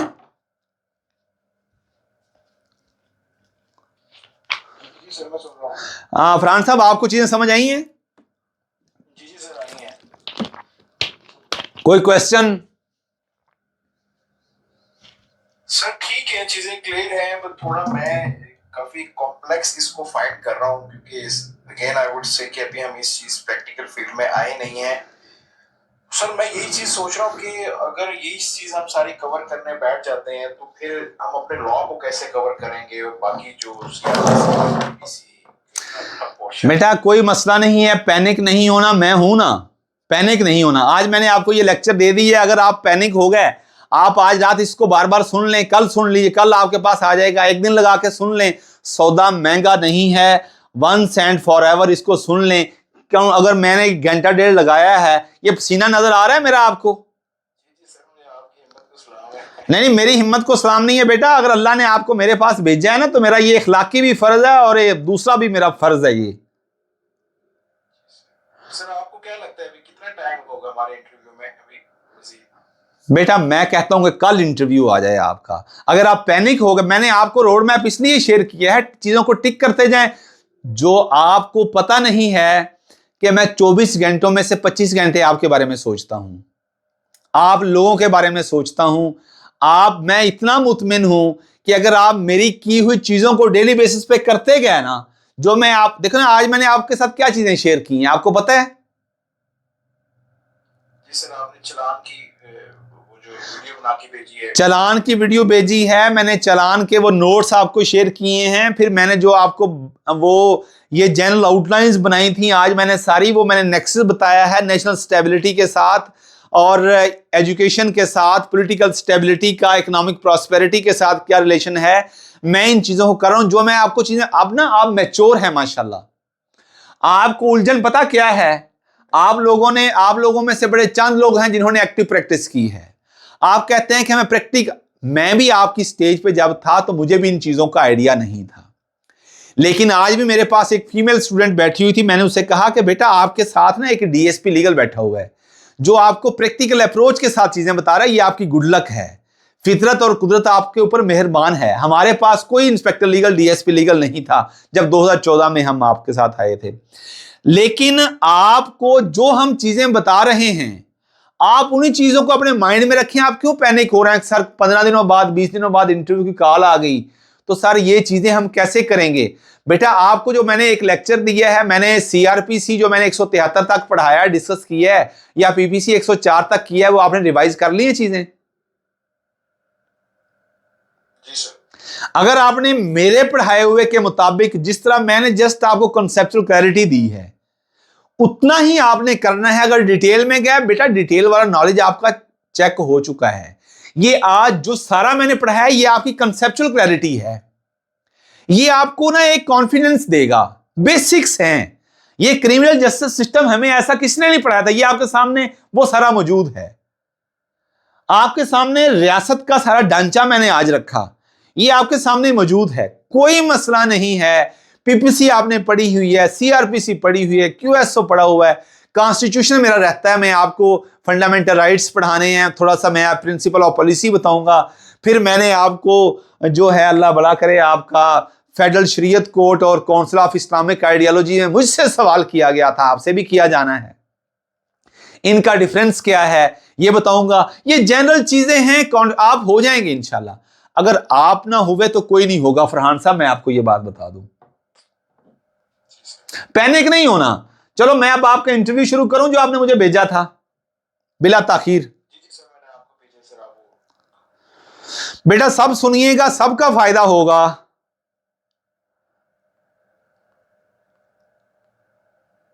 जी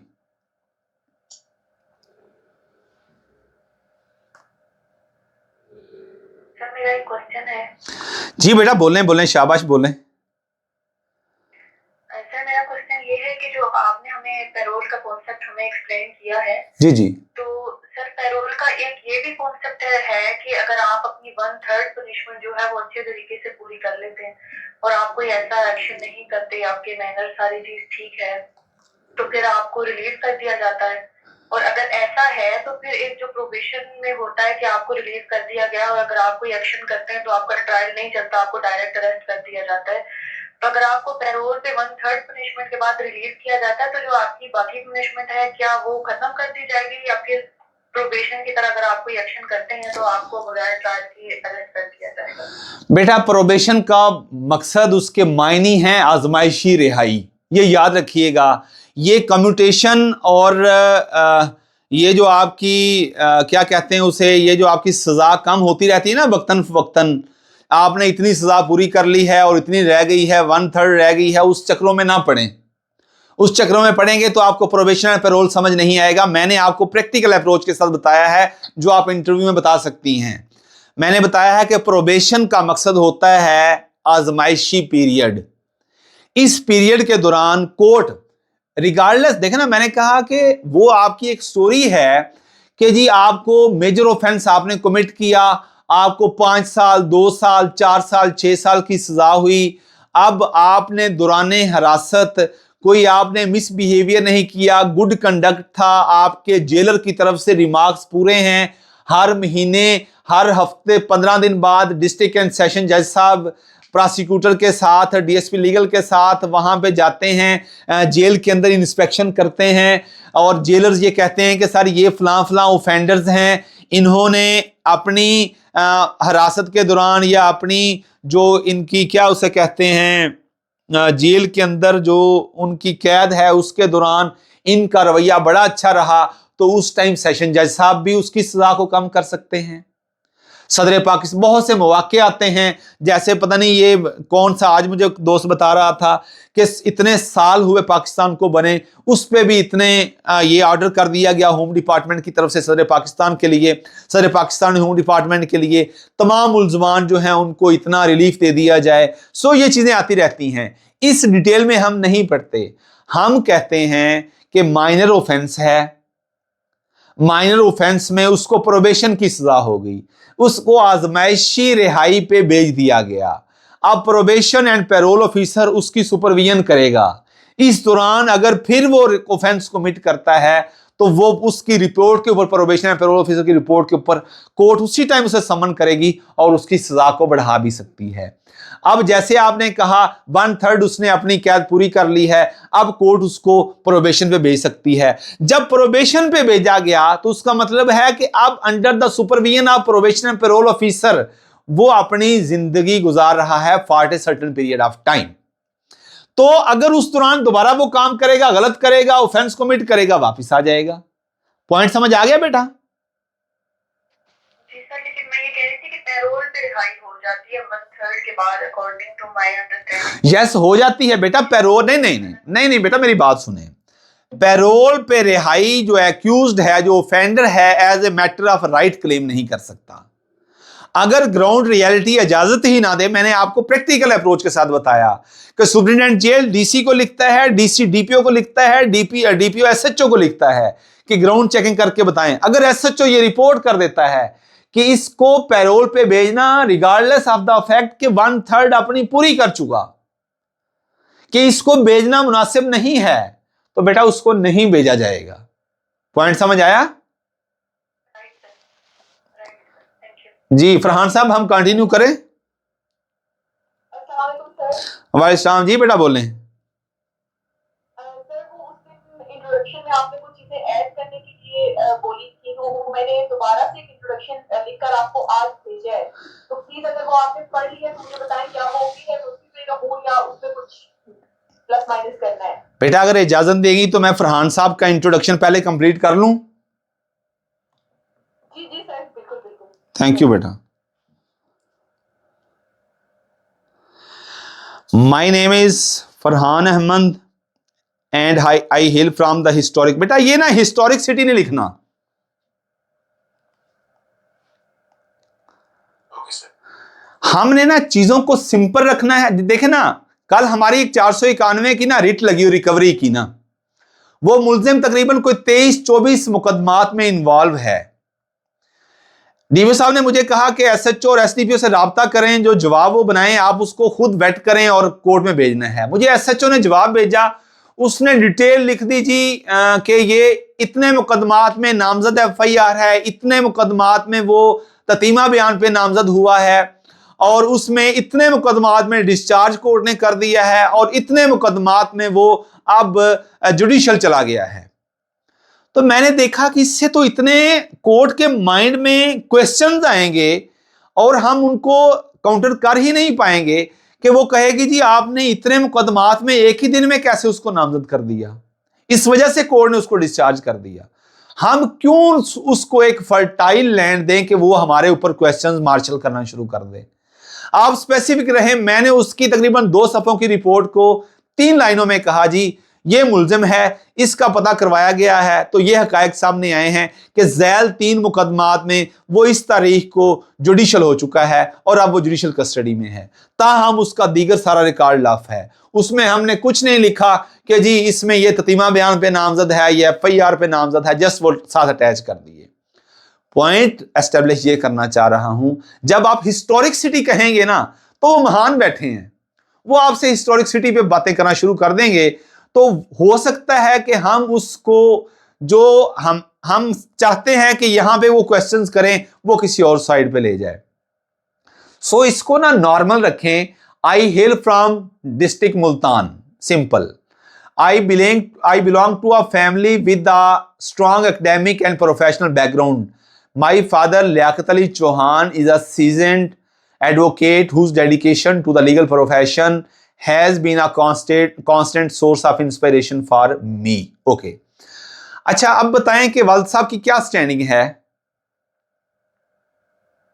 प्रैक्टिस? हाँ, कितने सालों से प्रैक्टिस कर रहे हैं? ये एक्टिव प्रैक्टिस करते हैं?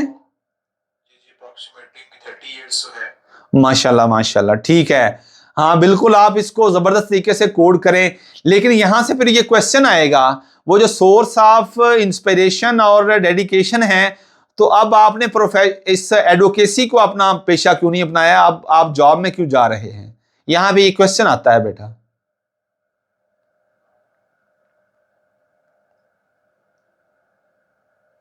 जवाब चाहिए, जनता जवाब मांगती है फरहान साहब। सर उसमें मैं अपना ओपिनियन तो यही दूंगा कि टू जो बेसिकली सभी देते हैं to serve the society, to serve the public. I want to be in a serving sector. नहीं, आप नहीं ये देखते कि इंडिपेंडेंट माइंड के साथ एक जो वकील, हमारे प्रोफेसर कहा करते हैं वकील मुलाजिम नहीं होता। आप नहीं देखते कि आपके वालिद साहब ने एक इंडिपेंडेंट प्रोफेशन के अंदर अपना इतना नाम कमाया, 30-35 साल उन्होंने खपाए और बड़ा नाम बनाया, और उन्होंने हर वो काम किया जो वो चाहते थे।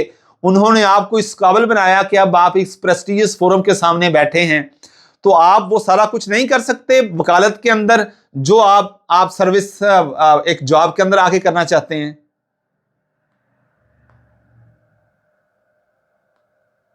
ये क्योंकि आप ना, यानी मेरा पॉइंट समझिएगा, ओपन माइंड के साथ हमने अभी चीजों को डिस्कस करना है। आप ये कह रहे हैं, आप इसको ना बड़ा एक चीज को बढ़ा चढ़ा के पेश कर रहे हैं कि मेरे क्रेडिट में ये बहुत बड़ी चीज है कि मेरे वालिद साहब पिछले 35, आप एक सीजन्ड और एकेडमिक फैमिली से ताल्लुक रखते हैं। आपके वालिद साहब 30-35 साल से इस प्रोफेशन से ताल्लुक है, वो आपके लिए एक सोर्स ऑफ इंस्पिरेशन भी है। ताहम आप वो चीज को ना अडॉप्ट नहीं कर रहे, आप उससे एक टोटली एडवर्स चीज जो है ना वो अडॉप्ट करने जा रहे हैं। यहां पे एक माइंड में क्वेश्चन आता है, तो इसको हमने इंटेलिजेंटली इस तरफ मोल्ड करना है। तो मेरा पॉइंट ये है, पॉइंट समझिए? बिल्कुल सर, बिल्कुल, आई टोटली अंडरस्टैंड। हाँ, तो मेरा ख्याल है कि इसको थोड़ा सा कम करें। By profession my father is यानी प्रैक्टिसिंग लॉयर, ठीक है, और उन्होंने जो नेकनामी कमाई है, जिस तरह उन्होंने काम किया है, ये सारी चीजें आप बता सकते हैं कि वो मेरे लिए एक सोर्स ऑफ स्ट्रेंथ है। ताहम मुझे ये अपॉर्चुनिटीज मिली, मैंने साथ साथ अपनी वकालत के कंपटीशन की भी तैयारी शुरू कर दी और मेरा ये एग्जाम पास हुआ है। इसमें कोई दो राय नहीं कि आप वकालत के अंदर भी एक बड़ा नाम कमा सकते हैं, लेकिन मैं एक पुलिस डिपार्टमेंट जैसे डायनेमिक डिपार्टमेंट के अंदर रह के अपनी सर्विसेज देना चाहता हूं। सिंपली ये बड़ा वाइब्रेंट डिपार्टमेंट है, यहां पे मैंडेट ऑफ लॉ आपके पास होता है और स्टेट की फोर्स आपके पीछे खड़ी होती है। तो मैं समझता हूं कि जिस तरह वहां पे बंदा काम कर सकता है, शायद यहां पे ना कर सके। ठीक है, इसको जरा खूबसूरत तरीके से कर लीजिएगा, मैंने आपको मफहूम बताया है, इसको मजीद भी हम सेट करेंगे। यानी सवाल जो बना, सारे सुन रहे हैं कि why did I prefer to be a part of this dignified profession and preferred over advocacy despite the fact that advocacy is also a dignified profession।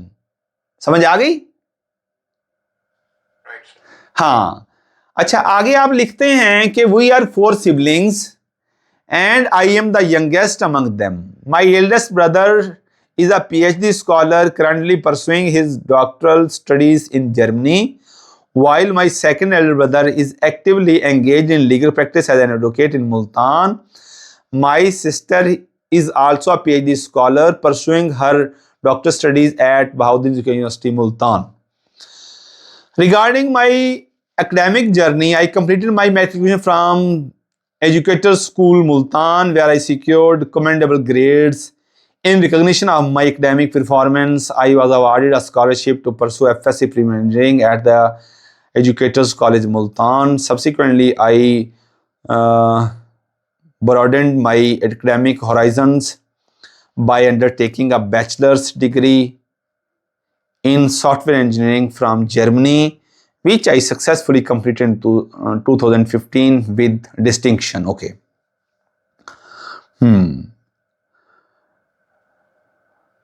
अब यहां पे फरहान साहब एक क्वेश्चन मेरे माइंड में आ रहा है कि आपके वालिद साहब, आपने कहा कि हमेशा से सोर्स ऑफ इंस्पिरेशन है, तो आप इंजीनियर की तरफ चले गए।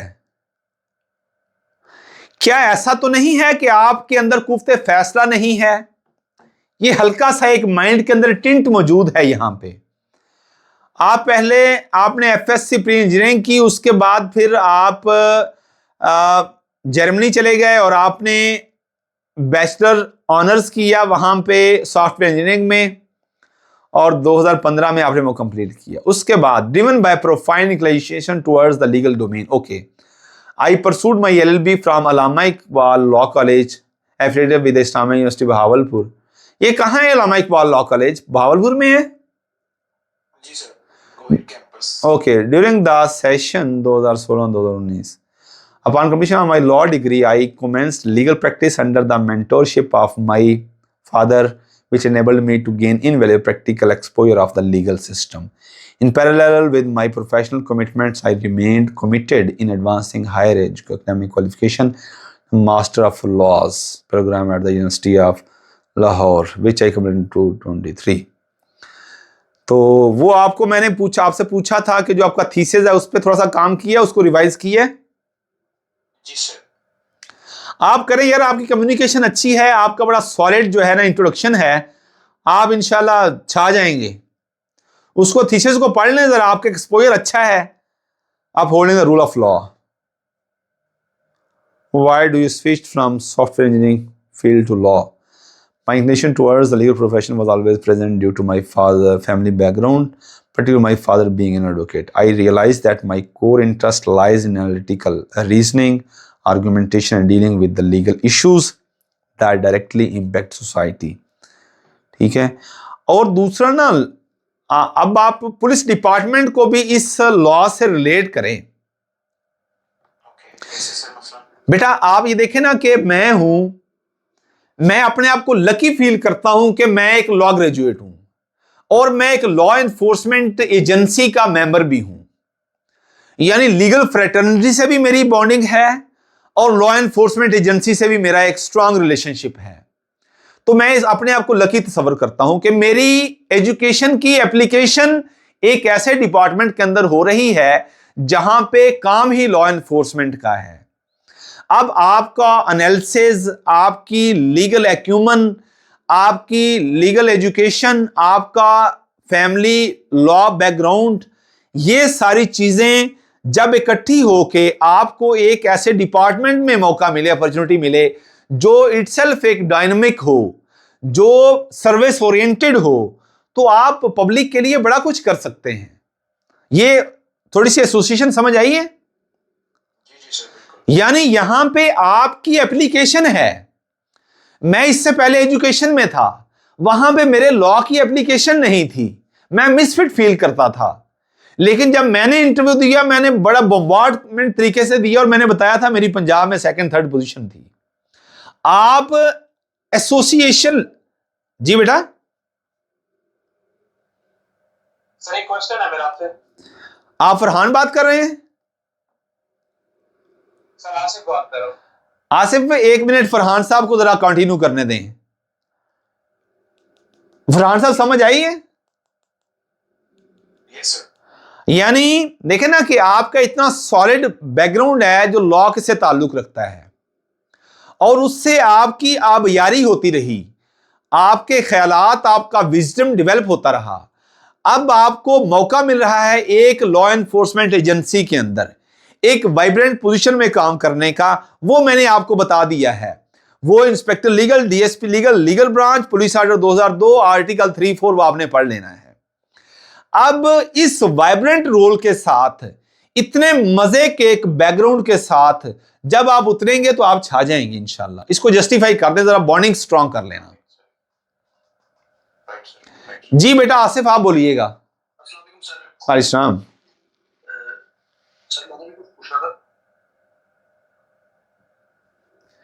बेटा पूछे, शाबाश पूछें जल्दी। सर क्रिमिनल जस्टिस सिस्टम की सर इससे पहले मेरी सर ये इसके बारे में था कि इसके 3 पिलर्स होते हैं, पुलिस, प्रोसिक्यूशन और जुडिशरी। जी ठीक है। तो सर इसमें आप इसको भी ले आते हैं, जेल को भी और प्रोबेशन पेरोल को भी। जी जी। तो सर ये भी क्या उसके अंदर ही आते हैं? बेटा जो मैंने आपको बताया है ना, ये प्रैक्टिकल अप्रोच के साथ बनाया है और ये पुलिस ऑर्डर 2002 के मुताबिक भी है और अदरवाइज भी क्रिमिनल जस्टिस सिस्टम ये पांचों के पांचों पिलर्स के बगैर नामुकम्मल है। जहां से आपने पढ़ा है मेरी दानिश के मुताबिक वो नामुकम्मल है।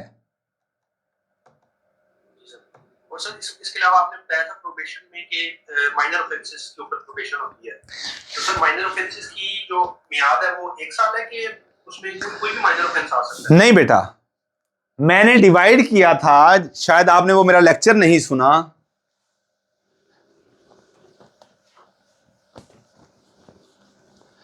आपको ना कंसेप्चुअल क्लैरिटी मैं कहता हूं अपनी बेसिक्स को एग्जीक्यूट करना है। ये ना कोई बेसिक्स सा वो सवाल कर ले और आप घबरा जाएं। ये जो ऑफेंस है आपने एक बड़ा ना यानी सतही किस्म का सवाल है कि माइनर ऑफेंस कौन से होते हैं। बेटा ऑफेंसेस जो है ना, ऑफेंस अब दो चीज है, एक है quantum of punishment,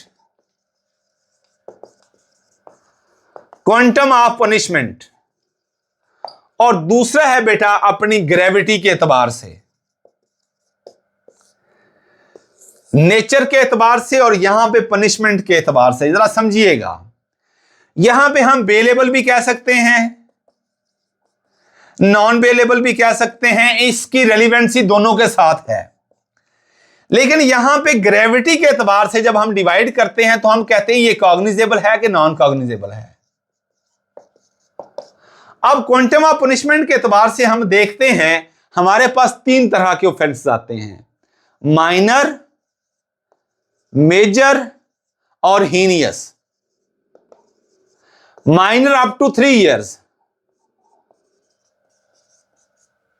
major up to 7 years और हीनियस अबव 7 years। ये चीज है बेटा, मैंने आपको बता दिया। अब जो प्रोबेशन और पैरोल वाली चीज है, पैरोल तो मैंने आपको बता दिया, एक स्टोरी ही अलग है। प्रोबेशन पे है, माइनर में भेजा जा सकता है, मेजर और हीनियस में भी अगर आपकी 1/3 कंप्लीट हो गई है तो कोर्ट की डिस्क्रिप्शन है कि अब आपको वो प्रोबेशन पे भेज दे। लेकिन याद रखिएगा, प्रोबेशन पे भेजना ये भी एक डिस्क्रिप्शन ऑफ कोर्ट है, you can not claim it as a matter of right. उसमें बड़ी मल्टीपल चीजें मैटर करती हैं, आपका कंडक्ट, आपकी वो जो सारा आपने अपनी सजा काटी है वहां पे सारा आपका रहन सहन, सारा किरदार, तालीम, ड्यूटी जो साइन होती हैं वगैरह वगैरह वगैरह, ये सारी चीजें होती हैं। ठीक है बेटा, ऑफेंसेस की समझ आ गई? जी सर। और कोई सवाल है कर ले, मैं थक गया हूं बेटा, जल्दी करें, 12 बज गए। वो मैंने वाले से आपसे पूछा था। जी बेटा पूछें। सर वो मैंने आपको आज भेजा है, मैं यही पूछना चाह रही हूँ कि अब वो ठीक है कि उसमें मैं बेटा आपका नाम क्या है? सर आमना से। बेटा मैं देख लूँ आपका जो आपने मुझे भेजा है ना। जी आमना ज़ेब, ओके आ गया।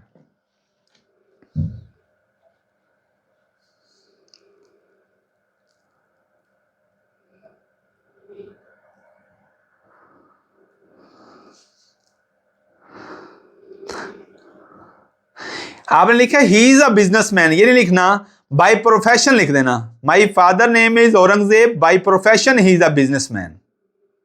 Okay okay sir. I did माई। अच्छा, अब इससे पहले आप लिखें कि आप कितने बहन भाई हैं, ये मेंशन करना है आपने, हैं? उसके बाद फिर यानी पहले पर्सनल प्रोफाइल फिर एकेडमिक प्रोफाइल शुरू होगी। Okay sir. I did my matric. Sir अपने सिबलिंग्स की क्वालिफिकेशन यहाँ पे मेंशन नहीं करनी ना? नहीं बिल्कुल नहीं करनी। वो अगर साइकोलॉजिकल परफॉर्मा अगर देता है तो उसके अंदर आपने मेंशन करनी है, उस पर वर्क करके जाना है आपने, लेकिन इंट्रोडक्शन के अंदर नहीं बताना आपने। और दूसरी चीज, अपने इंट्रोडक्शन को आपने सबके लिए मैसेज है कि कंपार्टमेंट्स में डिवाइड कर लेना है।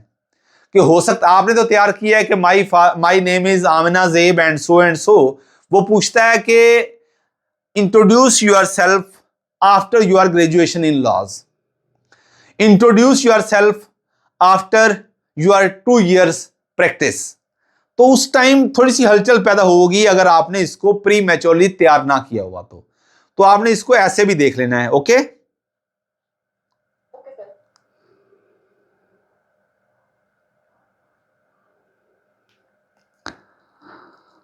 आपने अपनी मैट्रिकुलेशन कहां से की है? फेडरल बोर्ड से, FPISP। इस्लामाबाद से? Yes sir. तो आगे इस्लामाबाद लिखा ही नहीं है आपने।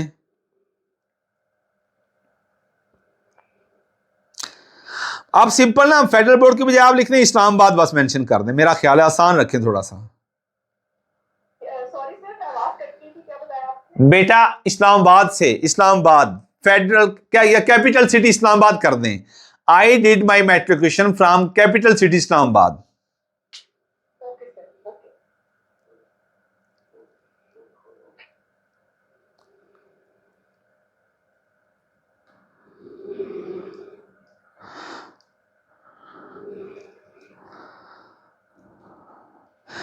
आपने इंटरमीडिएट क्या किया है? एफएससी किया है, क्या किया है?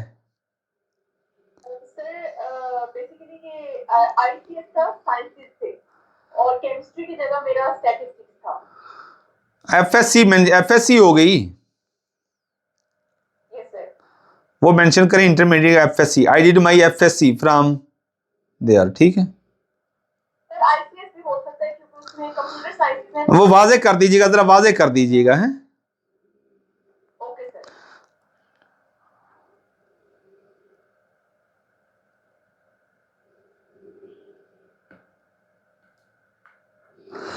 ये आप सरगोदा कैसे चलेंगी इस्लामाबाद से फिर अचानक? मैं सरगोदा नहीं गई। होता ऐसे है कि आपका जो इंस्टीट्यूट होता है ना, वो किसी न किसी यूनिवर्सिटी जो AGC से रिकॉग्नाइज होती है उससे एफिलिएटेड होती है। तो जो मेरा कॉलेज था ना, जहाँ से मैंने BA किया है, वो एफिलिएटेड था यूनिवर्सिटी ऑफ सरगोदा से, इसलिए मेरे पास जो डिग्री है वो यूनिवर्सिटी ऑफ सरगोदा की है। मैं सरगोदा नहीं गई। आप बताएं कि आपने किस कॉलेज से किया है अपना BA? Okay sir, okay, Australia college Rawalpindi. तो बेटा ये मेंशन करें ना, सवाल पैदा होता है ना कि इस्लामाबाद से सरगोदा बंदा कैसे डिग्री लेने चला गया। ओके, वहां पे फिर मैं ये मेंशन कर दूं कि which is affiliated with university of Sargodha. जरूरत नहीं है, जरूरत नहीं है, ओके उनके सामने आपकी डिग्री पड़ी होगी। Okay sir. आप पंजाब यूनिवर्सिटी से रेगुलर किए हैं? नो सर, अगेन वही चीज कि मेरा कॉलेज था पंजाब लॉ कॉलेज जो कि रावलपिंडी में है, और वो एफिलिएटेड था यूनिवर्सिटी ऑफ पंजाब। आप सिंपल आपने उसी कॉलेज के बताएं और फिर जरूर बता दीजिएगा, क्योंकि पंजाब यूनिवर्सिटी एक बड़ा डिग्निफाई, बड़ा क्या कहना चाहिए कि प्रेस्टिजियस इंस्टीट्यूशन है। तो Punjab which is affiliated with university of Punjab. Okay sir, okay.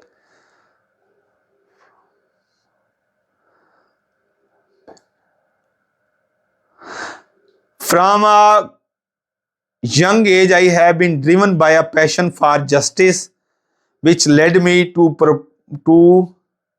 pursue a career in law. अच्छा, ये बाई चॉइस आप लॉ में गई हैं, लॉ के प्रोफेशन में हैं? 100%, that was a dream since forever. ठीक है, ठीक, बिल्कुल ठीक है, जरा मजे से बताइएगा। अच्छा है, Yes sir. वाह, आपकी कन्विक्शन बड़ा मैटर करती है। Okay sir. While I understand this, it's often a male-dominated field, sometimes harsh and intimidating. I firmly believe it needs more female. It needs more female voices. I am drawn to this profession because it demands determined and passionate individuals, qualities I possess. Have obsessed that. I have observed that female clients often find it more comfortable to work with female lawyers. बेटा पढ़ रहा हूँ during my legal practice.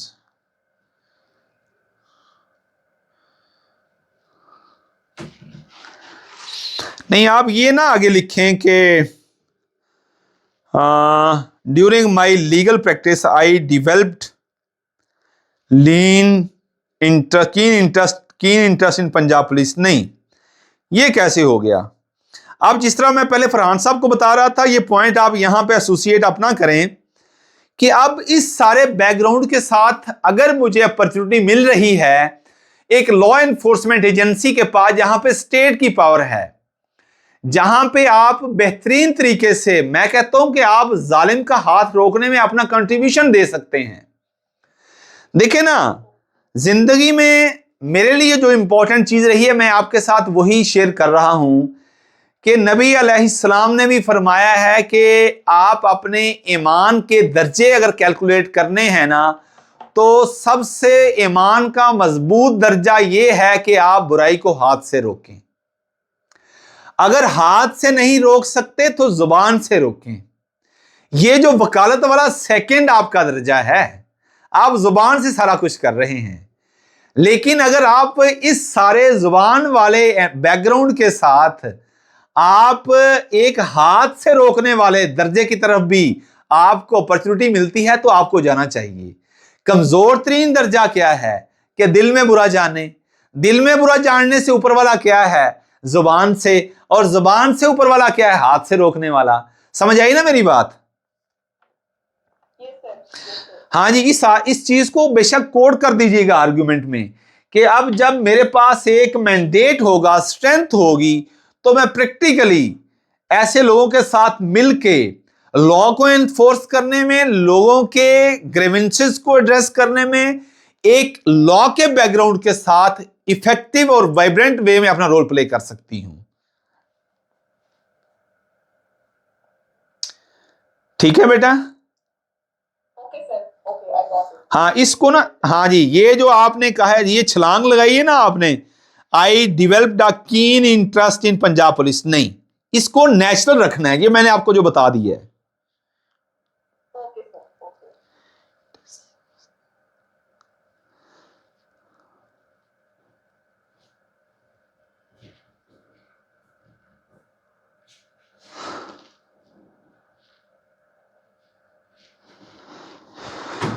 हाँ, बेहतरीन है बेटा, इसको इस तरह बनाएं, दोबारा फिर शेयर करें और कोशिश करें कि टाइप करके भेजें, जरा थोड़ा पढ़ने में आसानी हो जाती है। बेटा 12 बज गए, अब मेरी बस होगी, कल इंशाल्लाह मिलेंगे। अल्लाह हम सब के लिए आसानियां पैदा करे और आसानियां तकसीम करने का शरफ बख्शे। रोशनी मत छोड़िएगा सनसेट से पहले और सनराइज से पहले। अल्लाह हाफिज़, अस्सलाम वालेकुम।